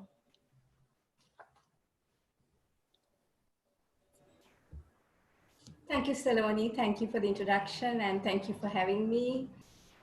It's great to be here and getting virtually connected to a diverse group of people around the globe. And hello, everyone. Welcome again to our session on youth in peace building. As Saloni mentioned, I'm Bishani Senaratne from Sri Lanka, and I'm the project director of Writing Doubts. It is a non-profit initiative which seeks to enhance young learners' intercultural understanding through trilingual narratives which are published in Sinhala and Tamil. Those are the local languages, and as well as in English. So today I'll be speaking about the role of youth in preventing and countering violent extremism. So before that, I'd like to flag a couple of points on the Sri Lankan context. The first large-scale challenge to Sri Lankan state linked with violent extremism emerged in 1971 from the Sinhalese youth, the dominant ethnic group in the country. Then the 1983 to 2009 civil war between the LTTE, also known as Tamil Tigers. LTTE stands for Liberation Tigers of Tamil Eelam. Their objective was to establish a separate state for ethnic Tamils in the country. So the civil war between the LTTE and the security forces, it was a textbook case of ideologically motivated violence, reaction against ethnic discrimination. And more recently, the 2019 Easter bombings, it was a gruesome reminder that violent extremism is still prevalent in the Sri Lankan context. In post-conflict Sri Lanka, youth organizations, the dynamics of youth organizations have transformed drastically. It's no longer about addressing the material needs of the communities. It's not just about helping people in the hour of need, like natural disasters. Young people are acting as agents of change to bring about reconciliation through various endeavors such as literary programs, exchange programs. So how have these youth organizations responded to the pandemic? I would say that the shift to the cyberspace has been a learning curve for most of them. Various lockdowns we are experiencing right now and we have recently experienced have compelled us to think outside of the box. We can no longer have in-person gatherings. I think as much as we talk about guns and violence, we have to talk about other forms of violent extremism, such as hate speech. In Sri Lanka, like in most countries, minorities were projected as vectors of the disease, which is a very dangerous development. And I think that this extremism will probably outlast the pandemic. And provocative content plays well in social media. Peace builders are struggling for attention, unfortunately. So this infodemic is a huge challenge for peace builders. And I think that from what I gather, most governments are preoccupied with the economic impact of COVID-19. When will the economy bounce back? People have lost their sources of income. There's a profound sense of insecurity. So, but we are aware that this is not just a health emergency. There are numerous socioeconomic issues tied to it. So in such context, how do we engage in digital peace building? We have to keep in mind that having access to internet is a privilege in most contexts. And we shouldn't strengthen digital divide, who is in and who is out. We should not strengthen the already existing inequalities. But how do we change these extremist narratives? I think we have to be reactive as well as proactive. One of the simplest things that you can do is to report such posts. And we can take a step further and actively engage in discussions, spark debates. As a writer who is into creative approaches, I think that spoken word poetry performances, it's a very good example to engage in conversations with people. So finally, I would like to convey the message that as peace builders or as individuals who are passionate about peace building, we should become allies and not competitors during and after the pandemic to counter all forms of violent extremism. Thank you very much. Thank you so much for that, Dishani. We'll move on to our next speaker, Trime. Thank you so much, Saloni. Let me start by acknowledging the original custodians of the lands wherever we are sitting today, and pay respect to their elders in the past, present, and emerging. Has anyone here tried canned sardines? I am from the Philippines, in an island called Mindanao, and canned sardines is one of the most popular dishes in the country. When I was 5 years old, I can still remember my mother telling us not to go to the river alone because if we do, Muslims or Moros will kidnap us and will turn our bodies into canned sardines. When I went to the university, I met some Muslim friends, and according to them, when they were young too, they were told by their parents not to go to the lake because Christians might get them and will turn their bodies into corned beef. Understanding these cultural biases and prejudices ignite my interest about Mindanao conflict and what's the role of youth in peace building. In the Bangsamoro region in Muslim Mindanao, the location of my current research, the Transition Authority, more or less 80 of them, is composed mostly of old peace-building leaders, mostly in their 60s and 70s. This is very interesting because in this region, 65% of the population are youth and children under the age of 25.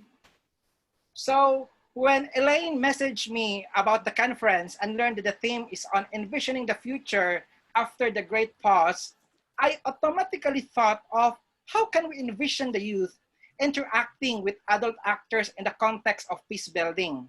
So for today, ladies and gentlemen, my one main argument is that envisioning the youth in peace building after this great pause, I argue that the new normal can be a tool to address intergenerational power dynamics in peace building, especially in gerontocratic societies. In youth and conflict literature, youth are usually framed into four. They are victims, transgressors, bystanders, and peace builders. As young peace builders, unfortunately, they are accused of lacking enough capacity, being unorganized and not too serious. They are also underestimated by the adults. And this whole idea of intergenerational power dynamics, it reminds me of an experience as a young peace advocate in Mindanao when a group of school administrators laughed at me when I once presented to them our initiative called Dance for Peace, saying, so by just dancing, we can now have peace. So we're now posed the question of how can we transform intergenerational power dynamics with this new normal? I propose for at least 3 conditions which can be used as a healing device to address intergenerational power dynamics and build stronger connection between youth and the adults. First, as the new normal amplifies the use of technological platforms for communication, youth can be genuine partners of the adults as youth are more technology savvy and most of them has technical skills. Enforcing one of the most phenomenal study of Mike Alar, which looks into how the Moro youth become collaborators of the adult peace talk representatives between the government of the Republic of the Philippines and the Moro Islamic Liberation Front. Second point and second condition, as the youth are generally healthier and less vulnerable than the older ones in terms of the virus, the youth can be in the peace-building frontline, especially in projects that requires physical presence. Thus, instead of waiting for their turn to be leaders, youth can now be the sacristanes or assistants of the adults, enforcing youth and adult teaching and learning spaces. And thirdly, Youth and adults in post-conflict can be partners in ensuring updated, correct, and reliable information, especially that in this time, the new normal reinforces the digital space to be the center of information and connectivity. While we have these ideas with this new normal, we're still posing the question of how can we do this? Is this really possible? How can we translate these ideas into reality? Aristotle is famous in saying that it is not enough to win war. It is also important to build peace. I argue that it is not enough to build peace. It is important to involve the youth so we can sustain the peace. Thank you very much. And back to you, Saloni. Thank you so much, Prime, for that. Michaela, the virtual floor is yours.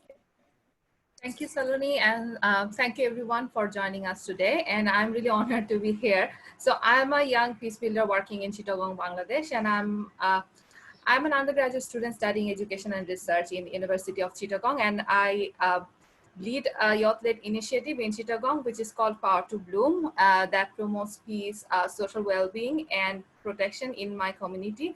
And I also call it a project. It is called Stories for Peace, that works with storytelling and peace and with children. So today here, first of all, I want to talk about Bangladesh, that how is the context here related to peace. So in Bangladesh, Bangladesh is a plural society. Different people from different religion and ethnic communities all live here all together. And our constitution, it also promotes peace, tolerance, secularism, and diversity. So all is well in black and white, but if we look at the reality that what is happening here in Bangladesh, we can see that the different types of structural and direct violence is going on here. And at the same time, if we look back in the last few years, we can see that terrorist groups and extremist groups, they did many attacks on individual and group of people in Bangladesh, and they are engaging young people to their activities as well. And at very recently, during this COVID-19, we can see that young people, they are more engaged in digital platform as well. So we can see that different types of fake news online, we can see intolerance, we can see hate speech online, and young people are engaging in this type of activities knowingly or unknowingly. And we also seen that fake news has led to violent attack on minority communities in Bangladesh as well. So considering all the factors, I wanted to do something. And as a young peace builder, and as I lead a team of young trainers as well, so we decided to do something. And for last 3 years, we are working on this. So working on peace building in my communities, we have found 2 tools that are working really well for us. So one is storytelling, and another one is ethical mindfulness with resilience. So storytelling, it is a very commonly used tool. It is very engaging, it's easy, it's so connecting, and generally we use this tool for children. When we work in schools with children, we use this tool and they enjoy it so much. Teachers also appreciate this because they say that sometimes while covering all the syllabus and all the curriculum activities, they cannot actually talk about peace specifically. They don't have that time. So they appreciate our work when we do in the school. So another approach that we use, which is called ethical mindfulness with resilience, we use this tool for young people especially. And maybe it sounds a little bit complex, but actually it is a very easy tool if you practice and if you implement this. So ethical mindfulness is actually the combination of heedfulness, awareness, and mindfulness. And when it is combined with resilience, it helps individuals to understand the concept of peace, to think logically, to think impartially, and to understand compassion more deeply. So as a result, that individual can also contribute to build a peaceful society as well, surrounding him or herself. So what is the condition right now in this COVID-19 in Bangladesh? So if as a young person, I see that in Bangladesh right now, there are so many different types of crises in different sectors, and there are increasing amount of inequalities we can see in the system. We can see that people are feeling more and more vulnerable in this condition.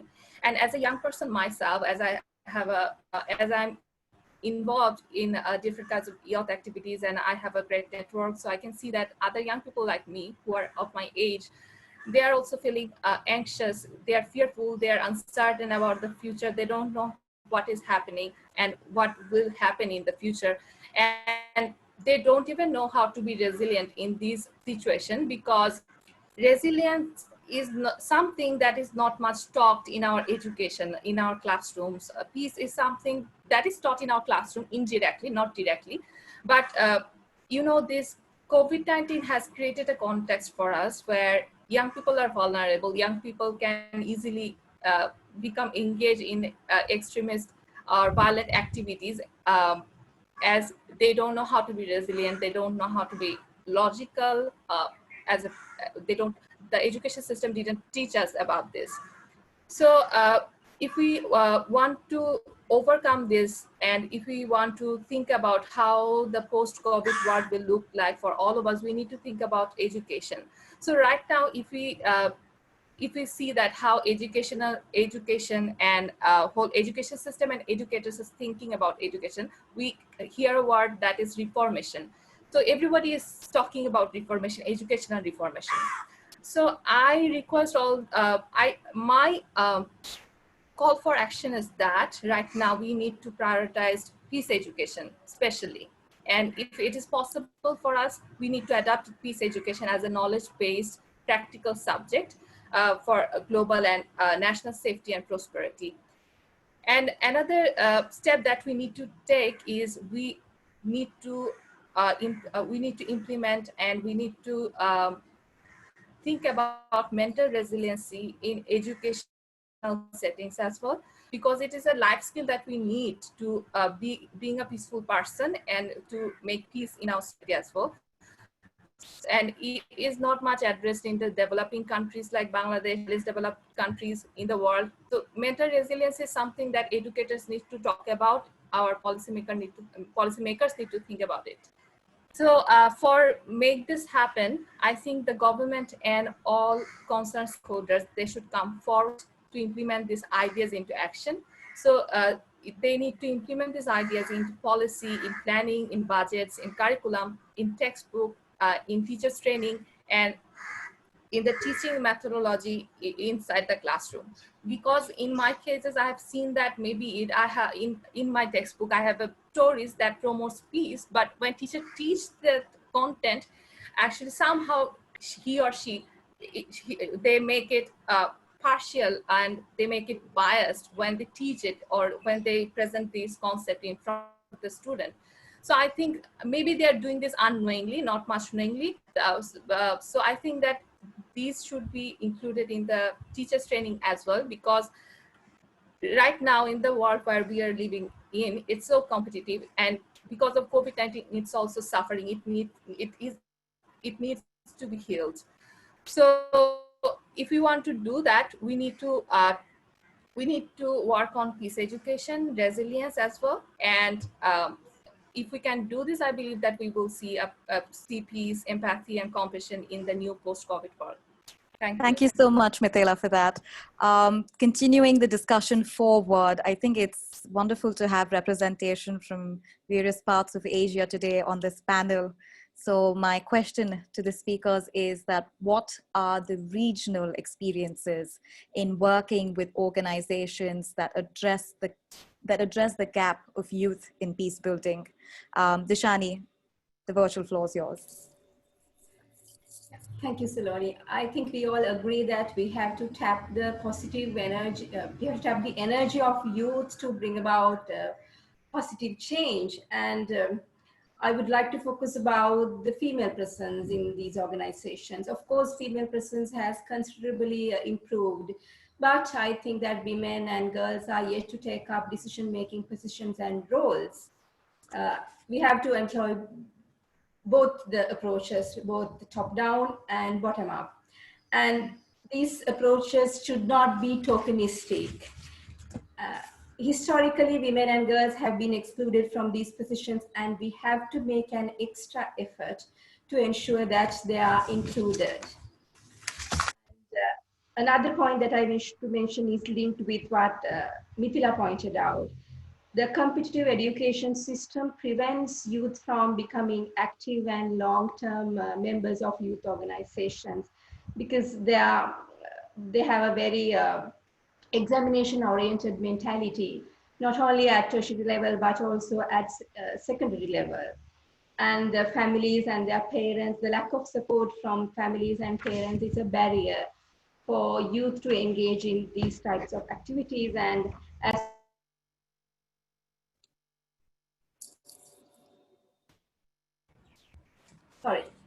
Mithila pointed out, I also believe that education reforms and school curriculum development should be policy priorities of governments. Thank you. Prime, your thoughts, please. Saloni. As you may know, Mindanao conflict is the second oldest conflict in the world. It revolves around the quest for self-determination of the 13 Islamized indigenous tribes living in the islands of Mindanao, Sulu, and Palawan. Of course, the youth has been present since day one of the struggle, sadly in bloody terms. In the Philippine Constitution, it recognizes the role of youth in nation building. Institutionally, at the national level, we have the National Youth Commission, and now in the Bangsamoro Transition Authority, we have the Bangsamoro Youth Commission as the youth wing during the transition period in the Bangsamoro region. At the local level, we have the youth councils, or locally known as the Sangguniang Kabataan, a group of elected youth leaders expected to lead youth programs across the Philippine archipelago. At the grassroots level, we have a number of youth-based and youth-led peace-building initiatives, either as independently created or as youth arms of religious organizations, liberation fronts, academic institutions, and other non-government organizations. Their initiatives ranges from inter-religious dialogue, empathy-based programming for bullying prevention, information dissemination, online platforms for positive messaging, arts-based programming for violence prevention, and many other else. Before joining the academe, my advocacy on youth peace building is on the arts-based programming for violence prevention, where we offer programs to schools and communities to teach kids on how to develop empathetic behavior through arts and creative movement. Thank you. Thank you for that, Prime. Mithila, your thoughts, please. Thank you, Saloni. Okay, thank you. So if I express what is my experience working with young peace builders here, I would say that nowadays many young people are engaged so actively in community and national development. They are very concerned and they are very active. They're taking action to change the community. So, if we look back that what was the engagement before in peace building of with youth groups, we don't see much involvement of young people in building, but for last few years we can see that a lot of young people are joining in this peace building movement, and they are making their own group independently, or they're working with NGOs as their youth groups to build peace, and they're using different tools like digital storytelling, dialogues, campaigns, research, workshop, and so many other tools, and they're advocating for peace. But my concern is that right now what I see in Bangladesh is that most of the peace building activities where youth are connected, they happen mostly in Dhaka, which is the capital city in Bangladesh, not much in Chittagong, in my city. In Chittagong, it happens in a very small scale, and I think there are few youth organizations that are working on peace. And in other areas, there are fewer organizations, youth organizations, who are working for peace building. So I would say that if this process were more decentralized, if this process was more localized, maybe we could see more impact on our society and more engagement of young people in peace building. And for these, I think we need government support, as well as we need other development organizations to come forward to make youth groups in remote areas of Bangladesh for peace building. Because when we see that violent attack on different marginalized group, it happens in the remote area in Bangladesh, not much in the city like Chittagong or Dhaka. So it's really important to decentralize and localize this process. And I'm really hopeful because things are changing. There are many problems, but still we are finding solutions. We are working for positivity. So I'm really hopeful. Thank you so much for that. I think the general consensus from this decision, from this discussion, is coming to the fact that there are unique ways where we can include the youth into the peace building process. It can start at a young age, it can start in college, it can start even at the ripe old age of being a professional practitioner. We now would like to hear the thoughts and the experiences and the views from our audience and our participants today. So we will be leaving for breakout rooms shortly, and they will be led by facilitators who have a background as a Rotary Peace Fellow, amongst others.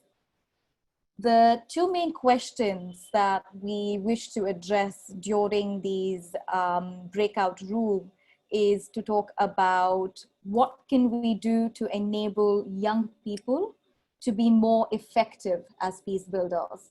And the second one is to ask what ways do institutions limit young people's usefulness as peace builders. This breakout session would go on for about 30 minutes, and then we'll reconvene to discuss all the lessons learned across these various breakout rooms. I think Florence, our tech support team, will be shortly sending out the breakout room details. Should I open the breakout rooms now, Saloni? Yes, please, thank you.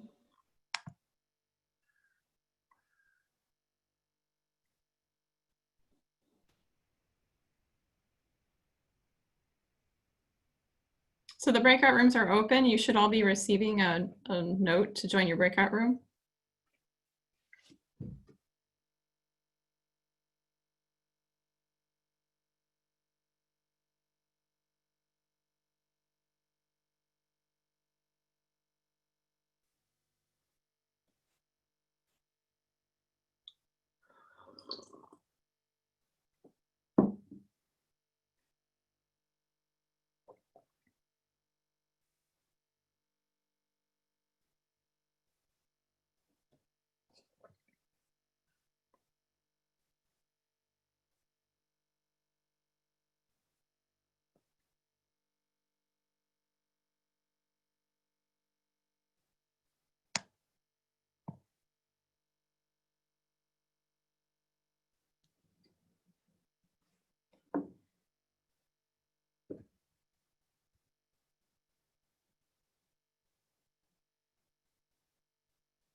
Oops.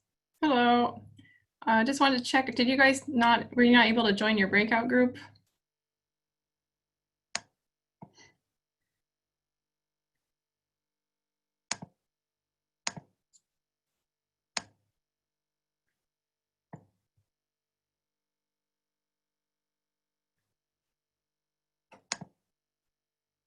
Is anyone on here looking to join a breakout group?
So for anyone that joined the meeting, we've moved to breakout sessions. So please join your breakout group. You should see an invitation to your breakout group. If you can't find an invitation, please send me a message.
Yeah, man.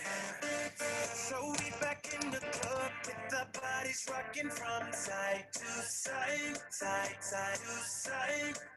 Thank God the week is done. I feel like a zombie going back to life, back to life.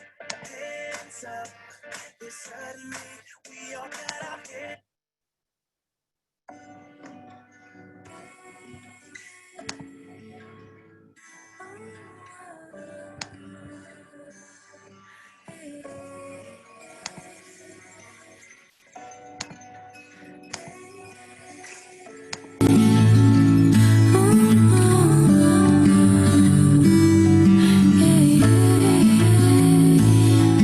Espèce d'hindou, rien à foutre, tu viens d'où? 15 coups dans la gueule, j'ai la main lourde, je déterre ta grand-mère et la viole comme une chienne. Et si t'es pas content, je viole ton père. Prêt pour la douche, je te pisse dessus et je te brise le cul. Petit fils de pute, je te fiste, nul ne te crispe plus. Hey, oh, oh, vulgaire et comme la chatte à ta meuf, ramène tout ton clan et ta mère à la cave. Prêt pour la tournante, je te fais un nouveau frère, ne pleure pas. Pédale de merde, c'est mortel, c'est le bordel. Écrase le blunt et protège tes seufs, c'est la guerre. Espèce de petit bâtard, n'aie pas peur et crème. Petit à taille, que des bâtards de barbares. Hey, hey, hey, hey, que des bâtards de barbares. Que des bâtards de barbares. Tu cries comme une pute, ta peau se décolle. Que des bâtards de barbares. Hey, gentiment je t'immole. Je suis une bombe humaine dans une maternelle. Un cutter dans le cœur de ton paternel. J'ai mis ta mère en vente sur internet. Et je fais tapiner ta soeur, viens m'interner. Coke dans le Seine, pompe sur la tempe. Autant père, pédale de merde, j'appelle à la haine, au meurtre, au viol et à la tuerie, au massacre, à la furie. On n'apparaît que des bâtards de barbares. Hey, hey, hey, hey, que des bâtards de barbares. Hey, hey, que des bâtards de barbares. Tu cries comme une pute, ta peau se décolle. Et que des bâtards de barbares. Hey, gentiment je t'immole.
Ah, j'ai trop chaud.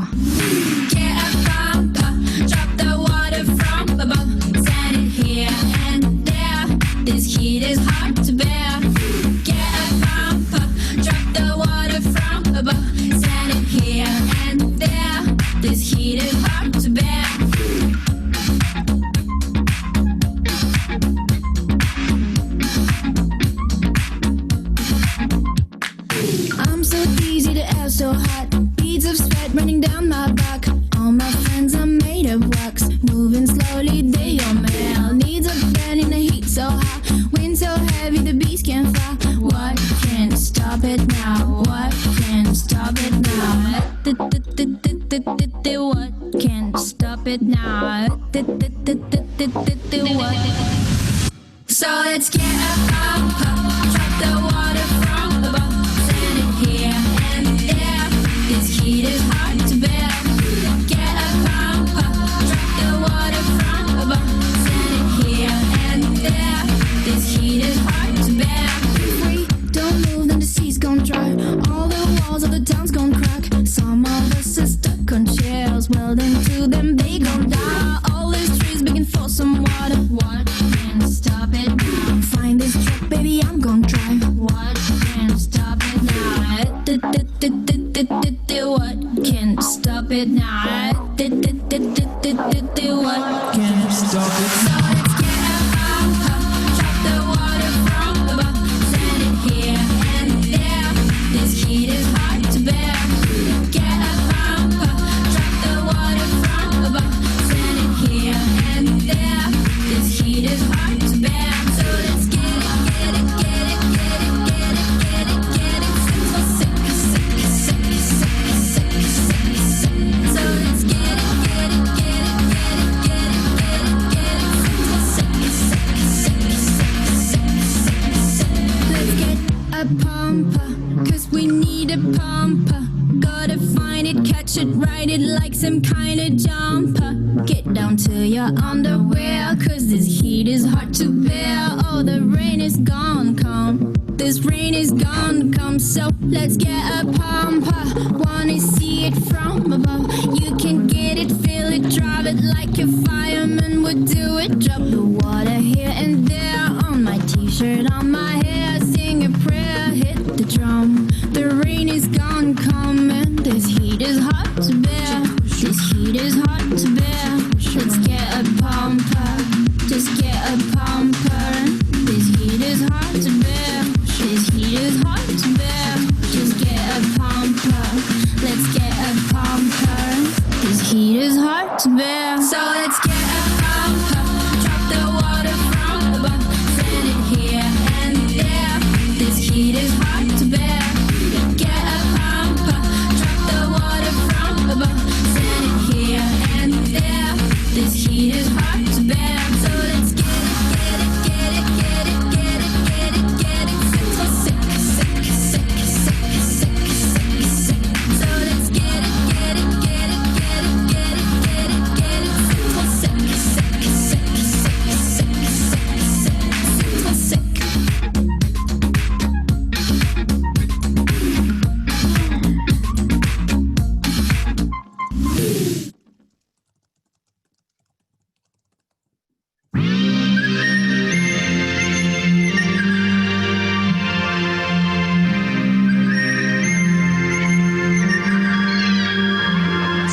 Lamb, love, gonna hit some pom-pom. All we need is get some of it, need to get drunk. I'm here to say hello, watch above and below. Guns under pillows, never have, just call your mama. We'll drink all of it, don't need a plumber. We're gonna empty it, just like a vampire. Lovely limbs, gonna eat you, yum yum. Treat you like a gum, drink your blood like a soda. I'm here to build up an empire, 'cause I'm a vampire, better hide in the bunker. Gonna cook you with pepper and lime, watch out for my jawline, gonna need to be filled up. And if you run, I will walk, but will always find you. And if you climb up the walls, I can always reach you. I'm here to build up an empire, 'cause I'm a vampire, 'cause I'm a vamp. You'll find your place in it. Got a huge stomach, it'll be warm and sweet, lemon coconut. Is it an exodus? You can escape from us, get used to this. Got a new 10 minutes, call your grandmama and all the friends you got. I'm the new Dracula, I need a hangover. I'm gonna fill this cup with some New York ketchup and gonna drink you up until the final drop. I'm here to build up an empire, 'cause I'm a vampire, better hide in the bunker. Gonna cook you with pepper and lime, watch out for my jawline, gonna need to be filled up. And if you run, I will walk, where will always find you. And if you climb up the walls, I can always reach you. I'm here to build up an empire, 'cause I'm a vampire, 'cause I'm a vampire. Gonna hit some pom-pom. All we need is get some. All we need is get drunk. We'll drink all of it. We're gonna empty it. Gonna hit you, yum yum. to build up an empire, cause I'm a vampire, better hide in the bunker.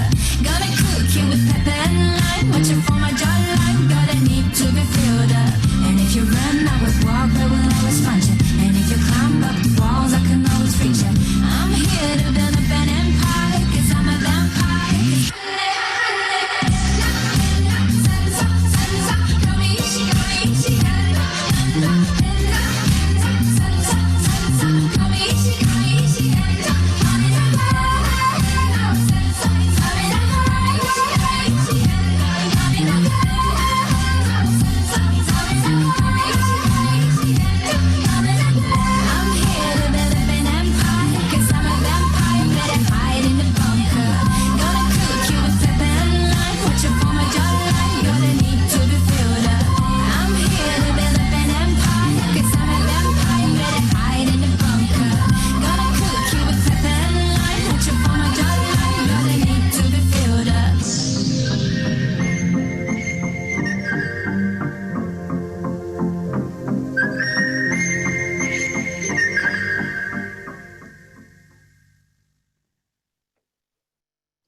Hi, everyone. Welcome back to our main group. I hope everyone's had an engaging breakout session. I look forward to hearing all about the discussions you've had and, you know, what is it that you take away from that. I'm going to, do we have everybody back in Florence?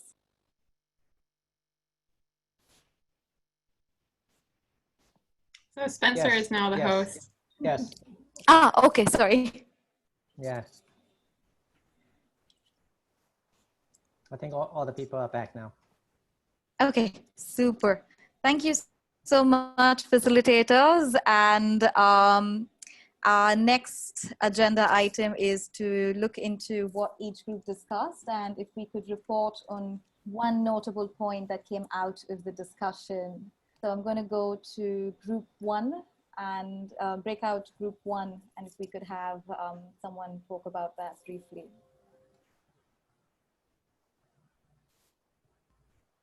I think our group was group one, and the reporter back was Annie, if you'd like to discuss. Yes, hello everyone. I'm Anne Eleanor from Paris, France. I'm a student in conflict studies at the London School of Economics. In my group with Arvin, Jesse Santos, we discussed the challenges inherent to centralization and decentralization. So we highlighted the need for coordination, but without constraining groups, which typically emerge organically. Another challenge we discussed is the lack of financial support to youth groups, and also the negative social perceptions of youth groups. So the feelings of perhaps not being taken seriously, and comments such as, what do youth know? We also discussed the emotional part of youth activism and how it might take its toll on youth activists.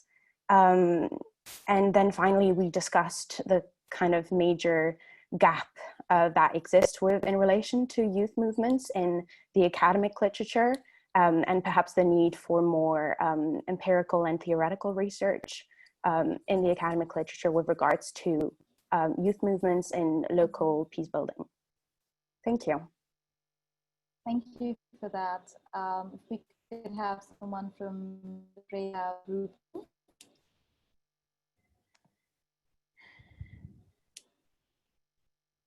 I think that might have been us. I'm Elizabeth.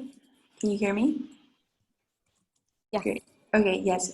Prem actually will be our reporter for this session. Okay, thanks, Elizabeth.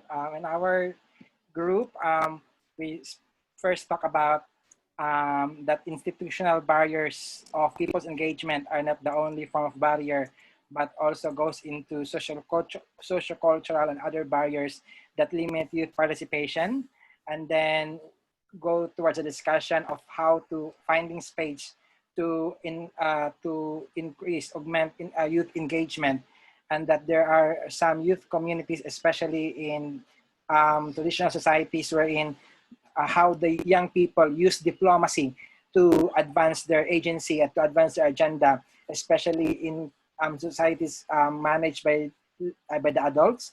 And that one example in Papua New Guinea, one of the participants mentioned about how a dedicated youth leader is very keen into using dialogue with other actors, able to advance youth agenda.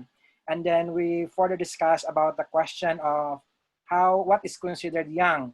So we speak about beyond age, youth is a cultural definition, and this aspect of intersectionality, that beyond numbers, the youth can also be a member of a cultural tribe, a family, and other aspects that makes him youth beyond age. And we also have this discussion about leading youth as an overemphasized concept, and that instead of overemphasis of youth, then why not build connection with the adults and address intergenerational power dynamics, and thereby not overemphasizing the youth, and also acknowledging the very important role of the adults in the arena. Thank you. Thank you. If we can have breakout group 3, please.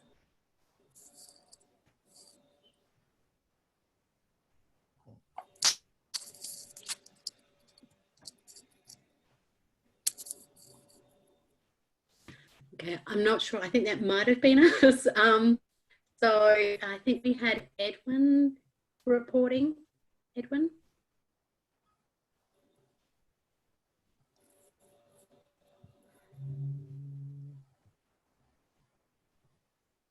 Hey, Edwin, are you there? He doesn't seem to be here, so I can report back for you, Belinda. So basically, our key point was that we had to not approach young people with a one-size-fits-all.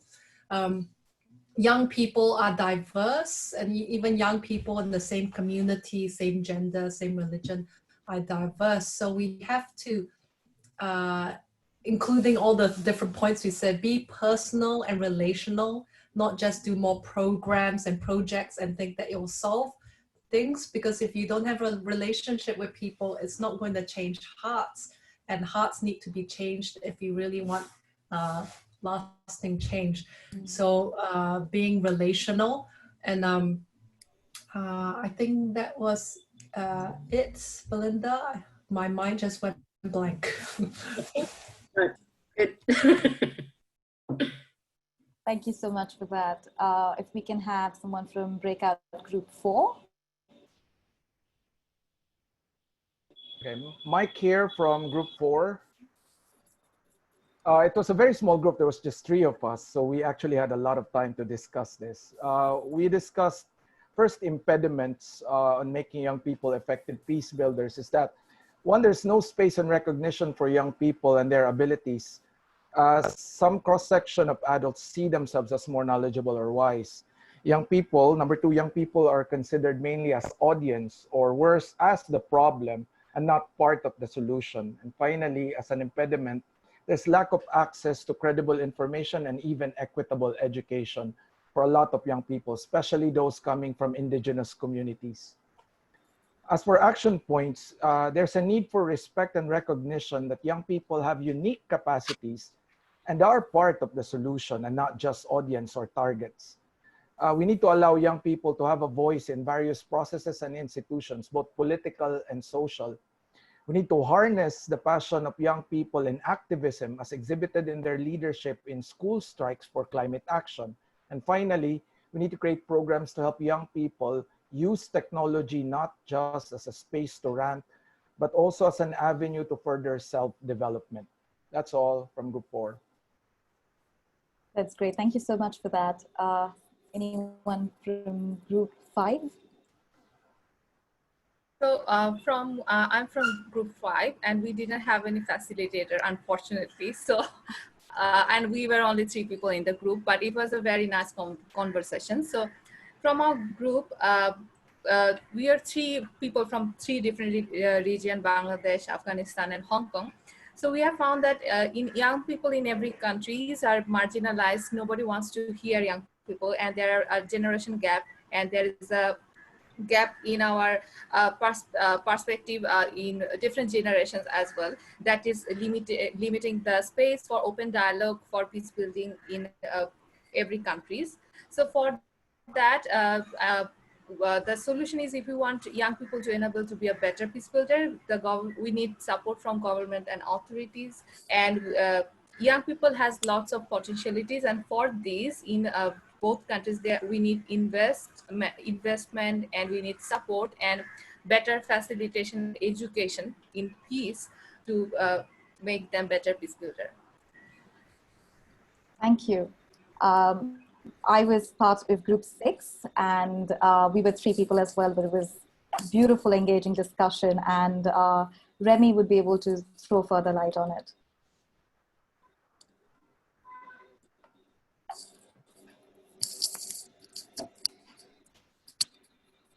Remy?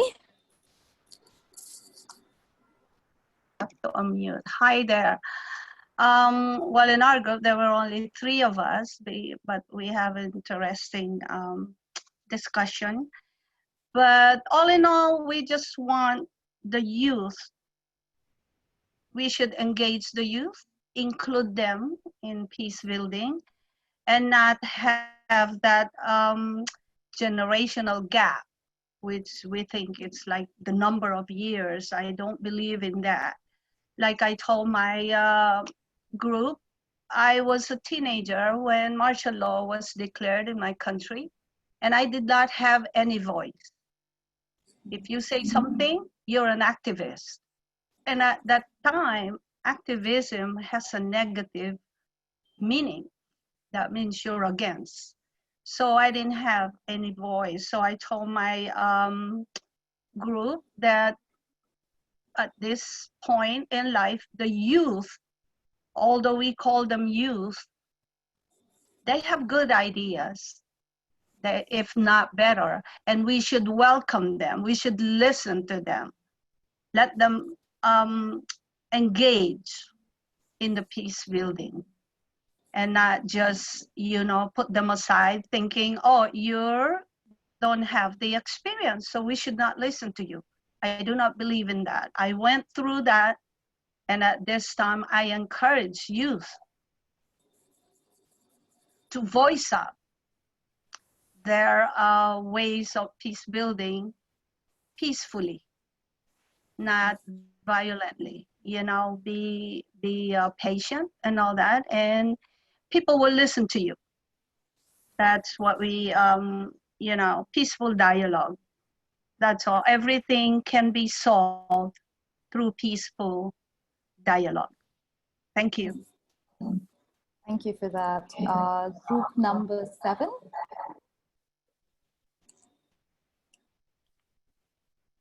I think it's our group. Yeah, I had a very one-to-one discussion with Erica, who is now in Australia, but from Philippines. I'm not sure whether she's here, so I'm going to share what we discussed. So these are the points that we came up with. Youth institutions and mechanisms are hugely politicized, which is problematic, and lack of priorities for young people. Trust is at the heart of peace building, and we have to adopt youth-sensitive approaches and adjust bureaucratic red tape. And we have to speak the language of youth because they might not understand the jargon that we are using. And yeah, we have to capacity building programs are very important. And finally, yeah, equal partnership with youth is very important. And this is a point that many speakers pointed out. Yeah, that's it. Thank you for that. And next group, please. Group 8. Hello, do you hear me? Yes. So I'm representative from Group 8. Actually, there were 2 of ours, quite a small group. So we enjoyed quite an interesting communication with my actually colleague, Tracy Wallace. So, and we represent 2 different parts of the world. I'm from Ukraine, Tracy is from Australia. And we actually discussed the situation and actually the tools with which we can empower the young people to be more actively involved as also the peace builders and developers. And since Tracy is an active teacher, she works in the school, and I have also teaching background, we primarily focused on this educational component and these programs for young people, and the importance of exposing them to the success stories of peace initiatives, and also, like, on the other hand, to the negative effects of conflict, also to educate them and to mentor them in this path of peace building and equipping them with necessary skills. Actually, young people, they are very active, they are extremely potential, and they have the necessary skills to be active. Maybe what they lack are the resources, because of their lack of experience and resources, including some material or financial or funds to implement the activities, and what is needed also to help them and to connect them to these resources so that they can implement their potential and their willingness to be effective leaders in their communities, to help build peace and prevent conflicts, and also to involve the young people actively. One of the preceding speakers said that sometimes like the young people are treated as maybe the audience, the passive audience in this process, and this approach should be changed. And actually that's what is done in Rotary, because I'm an active Rotarian and having also the experience of as a Rotaractor. That and what I really appreciate that Rotary has changed their focus on Rotaractors and treating Rotaractors, these young people from 18 to 30, as partners in service. And what was interesting for me in particular to learn from Tracy, from the educational program which is being implemented in her school, that they have such disciplines as service learning and global responsibility. And actually this was to hear about service learning is very important, because for me as a Rotarian, service is like the key concept of what we are doing. And when young people are taught about service initiatives, and they're taught to be volunteers, which also helps to develop peaceful communities and to develop their understanding of diversity. Also very interesting tool which I learned from Trace, and I would like to Google it afterwards. That's about World Peace Games. She has just told me briefly about this initiative, and sounds quite interesting also to be used as the tool to work with young people. So I'll learn something new. So thank you, Tracy, and thank you also for this interesting conversation and sharing ideas. And thank you all for organizing this. Thank you so much. it's been really wonderful to hear what the breakout sessions discussed. It seems everybody had these varied perspectives, which is the beauty of having, these small rooms of discussions and learning from each other. That's our main aim for these breakout sessions. We seem to have a little bit of time. So I'm going to quickly go to my panel members and just have them give about 1 or 2 key action takeaways that they propose now that they've been part of these breakout sessions as well. We've got about 6 minutes to run through, so about 2 minutes per person, please. Mathilda, would you like to go first? Thank you, Saloni.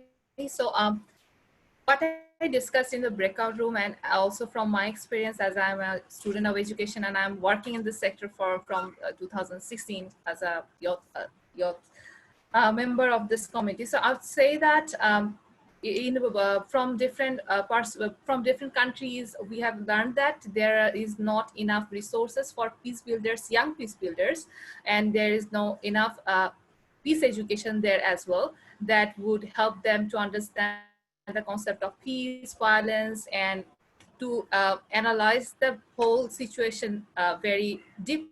It doesn't give them that capacity.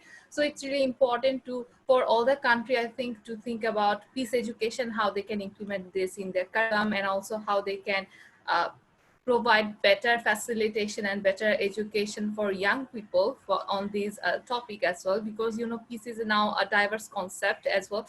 It is we need to think about digital peace, also a national, local peace as well. So from every perspective, I need that this is needed to be addressed through education, so that young people can have better idea and they can act as better peace builder as well. So this is my main message that I want to give everybody.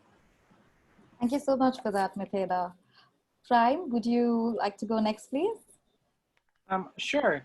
Perhaps my one main message again, back to when I started, is that we can use this new normal of the pandemic as a tool to really answer the intergenerational power dynamics that has been happening for many years. So let us use this as a gap, and as a gift that will be can be a tool to address these generations of power dynamics between youth and adults in the arena. How can we do this? As a trained in the field of political science, I still believe in the power of regulations in ensuring that it is being institutionalized and not just remain to be an idea. And one thing that I would like also to emphasize that we speak in our breakout session is that not really overemphasizing the role and the power of youth, but putting the balance between youth engagement and connecting with the adults in the peace building arena, putting spaces for learning between these generations, and not really overemphasizing to the extent that makes our adults too passive in the space, but instead building connection so that there will be connection of peace building leaders, so that we can build more peaceful communities. Thank you. Thank you for that, Prime. And Vishali?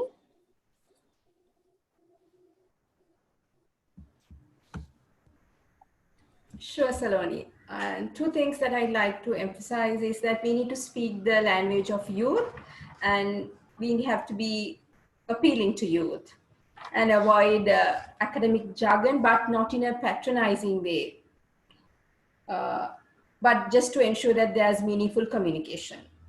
And secondly, we have to conduct capacity building programs, not just in English, but also in local languages, so that it appeals to people, so that it includes people of diverse linguistic backgrounds. So finally, I'd like to say that COVID-19 is both an opportunity and a challenge. So we are in this together, and we have to build back better and fairer. Thank you so much for that. My understanding of this time that we've spent together and in our breakout rooms is that we all agree about the power of the youth. We all agree about the fact that we all stand to gain so much by including their voices into every decision-making role that we engage in, or into any community development roles that we engage in. I think this great pause that we're referring to, it is allowing us this opportunity to unlearn. So the idea is that when we commence and when we resume, we don't carry the same methods forward. I think one of the ways that we can do that is through dialogue, and dialogue not just between generations, but dialogue also between the youth. Dialogue between the decision-making bodies and the youth. Key communications, efficient communication, infusing it with peace education throughout, school curriculums. I've had to focus and concentrate a lot in my present job. So I had to Google one day to say, how do you concentrate and focus?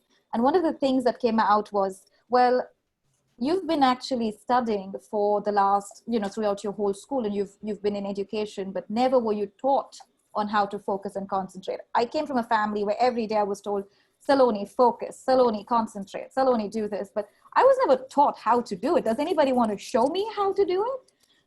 That's a lot, I feel, it's the same engagement that the youth tend to have, that you want me to be working as a peace builder, you want me to come out, you want me to have a voice, but you've not told me how I can use my voice. You've not actually told me that my voice matters. And I think this comes from structured engagement, structured curriculum. And so the idea is that when we resume, we keep this in mind, we keep this as a core new value that we carry forward in our academic pursuits, or we carry forward in our activism or community development, or any role for that matter that we engage in on a daily basis. I am immensely grateful for all the positive discussions we have had. It has been a truly wonderful experience to have been a part of this.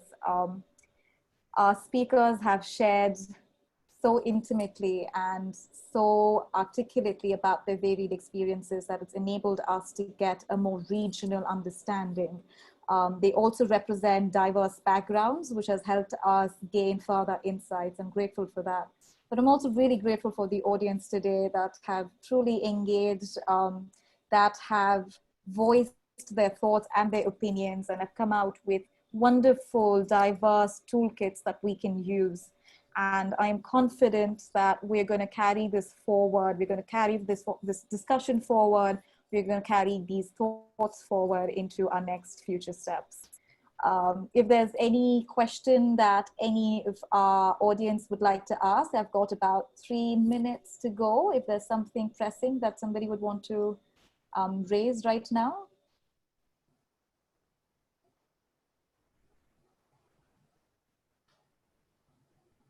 Elaine, our regional lead, has very graciously shared wonderful thoughts. We're so grateful for her.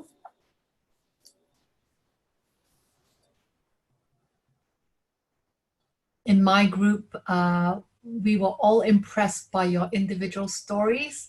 You are all impressive. We all wondered what we had done with our youth, what we had done when we were younger. And we thought that we just need to find a platform to elevate young people's voices and to really showcase your successes more, because it's so encouraging, and it's so, it fills us with hope. So thank you very much. Thank you so much for that.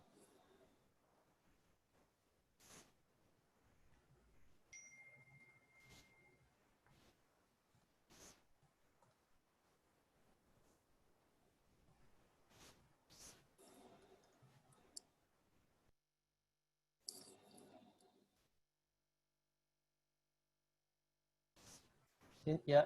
Shall I close the sessions? I think we're good then. Thank you once again, okay. everybody. I really appreciate this, and wishing you all a wonderful conference day ahead. Thank you once again. Thank you. Yeah. Feel free to hang on. Yes. Yeah. Spencer, if you could just keep it open for a minute. Sure, I just need I to can. get something in the chat. Yeah. Right. Great. Thank you, everybody. I hope to meet everyone at some point in person. Bye-bye. Thank you. Bye. Enjoy your day. Thank you.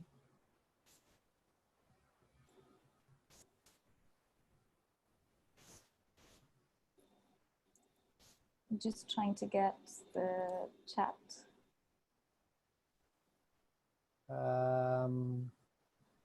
Were you able to? It does recording.